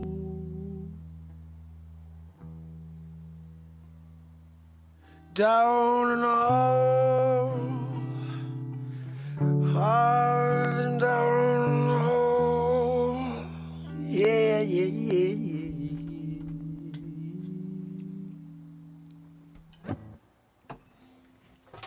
Oh, yeah. Throw that friggin' pick right there. You're doing it, you know? You know, when you're doing it, you got a pick being thrown. Sometimes it happens. So, guys, we are officially, I think, towards the end of the show. 2 hours, 9 minutes in on a Sunday. It's about right for us. I'm going to play you one more. Daniel, thank you, my brother. I'm going to play you one more little. This is a song here, just end of the night, laying it down. A little bit more laid back here. Just trying to find a song. Oh, here we go. This one right here. We're going to do Just Can't Sleep Tonight, but instead we're going to do Sitting by the Fire. This is a song that Christine Seidman threw out a couple words, and then I created this song based on it. Hope you enjoy. Right. Who's got a topic for me? Anybody? Cool green forest sitting by the fire. I like it. Cool green forest sitting by the fire.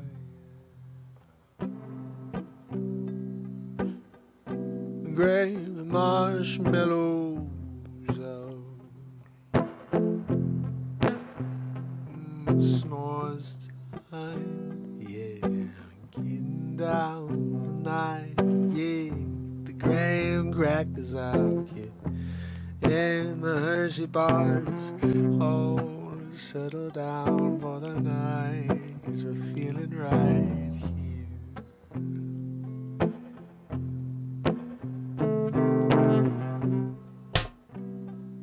She's looking at me.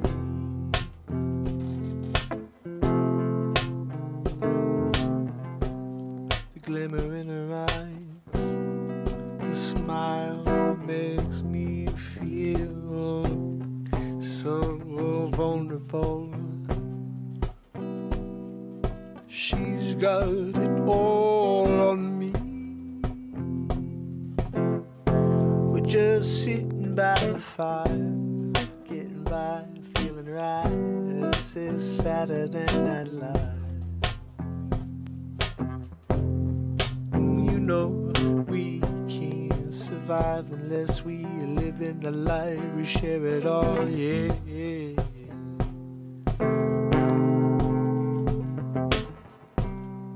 Sitting by the fire all night long.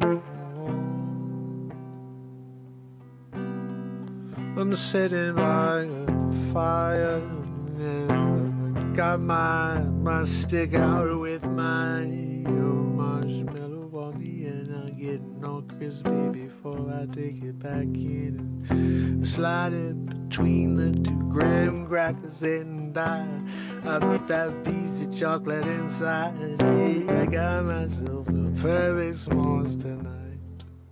Sitting by the fire, sitting with my wife. Oh, we got this night long. All the stars, under the stars, under the moon. Oh, I can see the reflection. See the reflection in your eyes.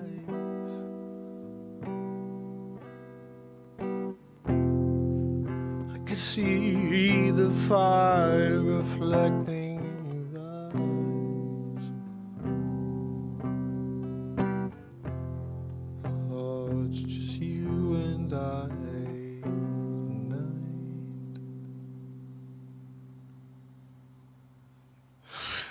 My goodness.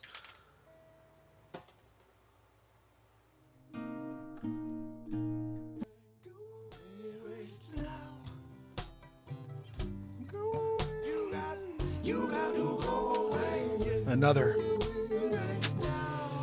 I'll tell you, I like listening back to the songs we create here because I forget the lyrics. I never wrote the lyrics. They happened live in the moment. So when I go back and I hear stuff like Sitting by the Fire and that whole back and forth little poetic moment about a s'more, that's a crazy 3 or 4 lines there about 2 graham crackers sliding in marshmallow and chocolate inside, and I got the perfect s'mores tonight. Like everything rhymed. I was like, oh my goodness. But the crazy thing is, if you go back through all the 156 songs last year, they all have moments like that where there's like some crazy rap or there's some crazy 4 or 5 lines that are like, that had to be written. There's no way that it could have just come out of the moment, but they all came out of the moment. This show is the moment. There is no script. We live, we breathe, and anything that happens either fails or it's something that will be really cool. All of it's memorable. And we do it all over tomorrow. So, fam, friends, Bradley, Keith Henry, Daniel Tybalt, my brother, CJ, anybody else who may be kicking it out there still with me, doing the old lurkaroo situation, I appreciate you guys. I've been here 1,119 days in a row for you. Together, you and me, and I am speaking to you personally, together we're going to change the world. Are you ready? I'll be here tomorrow so we can continue our work. Tell a friend. Let's see what happens. We got the news, we got live songwriting, we got live comedy, inspiration. What else can we throw into the Renaissance Man show? How about a daily interview? That is the finality. Once we get to a daily interview, this is a friggin' wrap, guys. This is a wrap. Every day, news, comedy, live music, inspiration, and a daily interview. What else? It is everything. The Renaissance Man. I cannot wait. My Calendly, that's what I need to share with you guys. If you want to be on the show, like this is not just if you're a creator and you want to be on the show. If you want to be on the show, you are a family member and you want to come on and chat about the show, or you want to chat about a subject that we've talked about on the show, or maybe something we haven't yet that you are proficient in, let's do it. That is a connection to my Calendly. You can set an appointment. It is wide open. I just made this thing a couple of days ago. On Monday the 31st, my brother, someone I love very, very much, Ron Tyler from the EMA, from Emergency Management Associates, is coming on to allow me to speak to him about his journey to bringing a connection to this world to help the world. I can't wait for that. But I want to speak to everybody. If you're a viewer of other shows, most of the people who watch this show watch a lot of other shows. If you're friendly with any other creators, let them know I want them to be on the show. This is, as you know, a friendly platform. They could come on here and speak about anything they want. I will never attack anybody. I'm here to allow people to speak their passion. I may ask questions that they have to be challenged by, but it's never going after anybody. And I'm very much excited about the format of allowing the moment to take us into a real conversation.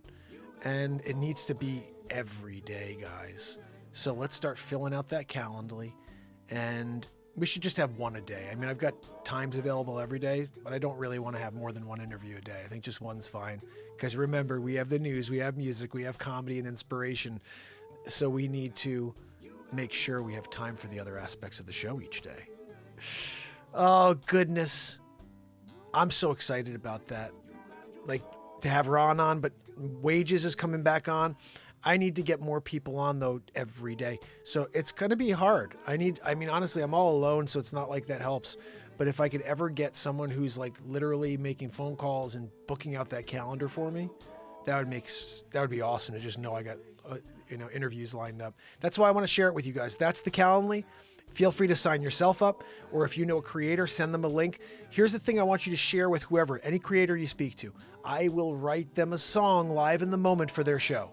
So tell them, if they're a show and their show's about aliens, I will write them a show in the moment about aliens. I have 2 or 3 alien songs that I've written on the show in the last year. They're on albums. You'll hear them if you go check out the music from last year.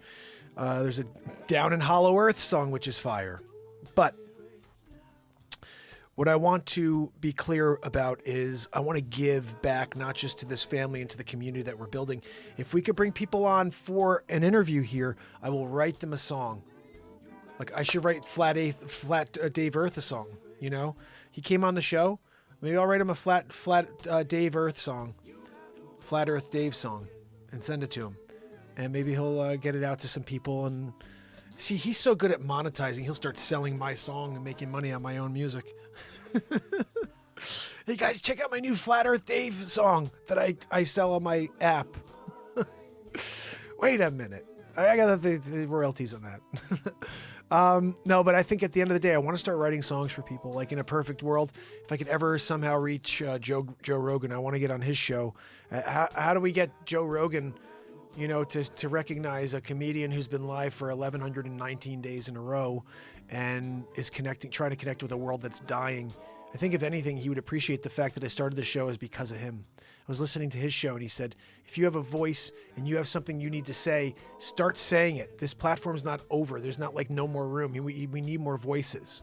And when he said that, I'm like, I'm starting. And I did one episode 6 months before I started my show.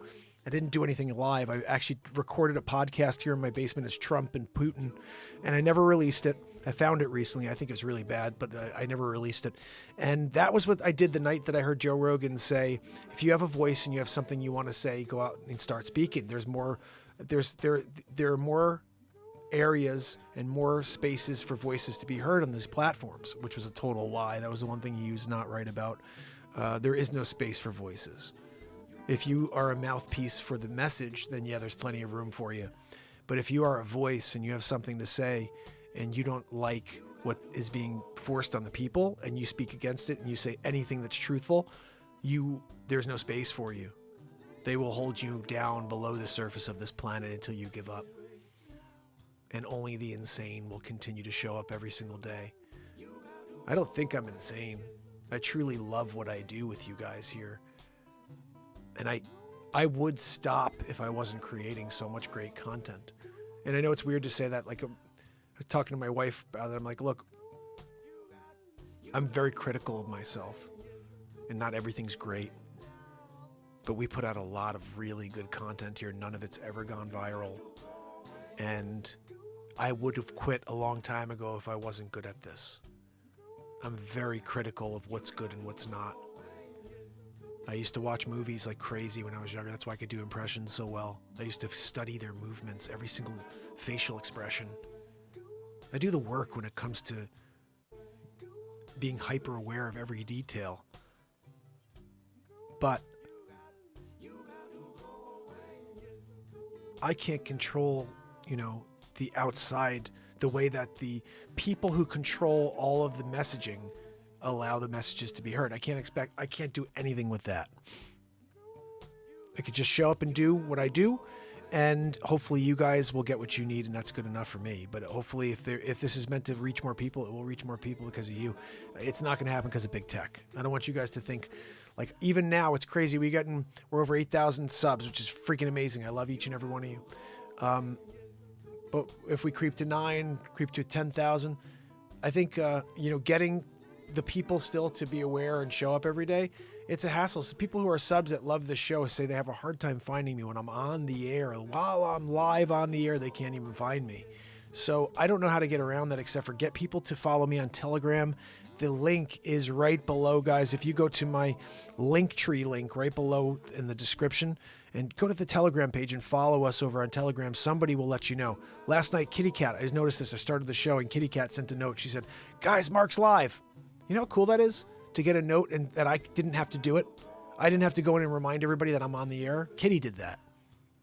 And that is huge. Anybody who's on a platform, if you could just let people know when I'm on, because that's going to help us get new people here on a daily. And the family's growing, and the community is going to grow super quick when it does grow. Like, this is a weird thing. Yeah, we've been live 1,119 days in a row.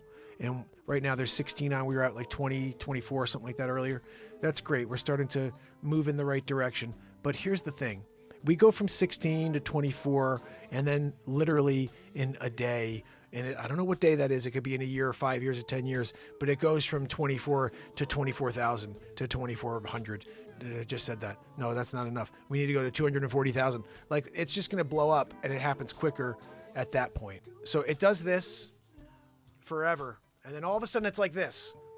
I can't control that, but that's the way it happens. That's the way everything happens. That's the way business happens. You're struggling, you're working your heart off, you're tail. Nobody wants to do anything with you until everybody does. And all of a sudden people are saying, I knew it the whole time. The only person who knew it the whole time is the guy who didn't give up. Remember that. And the family members who showed up every single day to continue to wave love in the direction of the guy who didn't give up. That's what it comes down to. We are a world of people who have emotions coursing through their veins and not enough to continue on the path unless they truly believe. And sometimes that also is fueled by those around you that are saying, keep going, or thank you, that message meant something to me. Because remember, if you're one of those voices and you're one of the few voices, you are one of the few voices that are doing the thing that's necessary to keep me here every day. And the amount of voices on this side, the amount of noise from this side that I don't even talk about, your one voice is so much more powerful than all those voices. So thank you. Thank you for believing in me. Because I will show up until we destroy the darkness of this planet. There's a lot of people that want it. How do we get them to know about it? That's what we have to figure out and keep showing up to drive towards, I guess. But tomorrow, guys, we hit another small plateau. We're talking about 1,120 days in a row. 80 days from 1,200 days in a row. It's kind of insane. We have to find some people also who are, have vlogs or news platforms that want to do an interview with the longest running variety show on the planet. That should get some attention. I don't think there's anybody out there that's doing long form for over 1,100 days in a row. And if they're out there, let me know so I can go support them. I really appreciate anybody that's putting that much out there into this universe, because I truly believe we all have the power to make a difference. And even if it's just in one person's life, that is enough to change the world. That one person whose life you changed could go out and affect 1 million lives. Somebody may have done something massive for Elon Musk. It was the only thing they ever did in their life. They did one thing, and they did it for this kid, Elon Musk. But because they did that one kindness for Elon Musk saved the souls of billions or whatever. The point is that each of our actions have a ripple effect that could change the lives of millions. And even when we can't see it, like me, because I'm in a room by myself and I've never heard any of you laugh. I don't know who likes what I do, if anything's funny. I have no idea. I laugh at things. I think, what I'm doing is I think funny because I'm doing something funny. I'm doing some sort of weird body thing or some facial thing or a voice because I think I'm being funny. So obviously that's what I think is funny. But I don't know if you think it's funny, obviously. I can't see, I can't hear. But I go with my intuition and I keep doing the things that my intuition says is funny. And based on my experience of viewing comedies and Jim Carrey and all these comedians over the years and dramas even, and just determining what I think I'd like to see and what I think is funny. I don't know. I can't understand how we work as creators, like how artists come up with their content. I can't explain to you how for 1,119 days I've created content out in thin air every day. It's baffling to me right in this second to think about that every second I'm creating. And instead of just being like, okay, like we're always doing something, whether it's a news story and doing a voice, I'm reading it all live in the moment. These are all cold reads. We do live comedies, or it's a very interesting thing to have no net and consistently show up and deliver. It's an interesting thing. I can't understand it personally, but I don't want to question it. I just want to hope it continues. And then if the world does find us, I hope it's still as good when they do. That's the only thing I'm hoping. I hope when we have 1,700 or 17,000 on, that my show is as good as it is right now. Because it's freaking, there's some shows I'm like, oh my goodness, what a great show that was. Like we wrote through 3 songs 2 nights ago. I'm like, oh my goodness, we wrote 3 awesome songs. What a great show that was. Two albums ago, I wrote 8 songs in one night. That's what the album is. 8 of the 13 songs were written in one night on TikTok. I was like, that was such a ridiculous show. I got to go find it and release it as a podcast, Like, I can't comprehend. And that's almost why it's happening, is because I don't comprehend it. That's actually a good thing. That's like, I don't do this very often where I'm reflecting on it actually occurring and how it occurs. I don't know. I still don't understand it. I just know that if you can live as truthful as possible to your emotions and you can speak to the things that you're passionate about,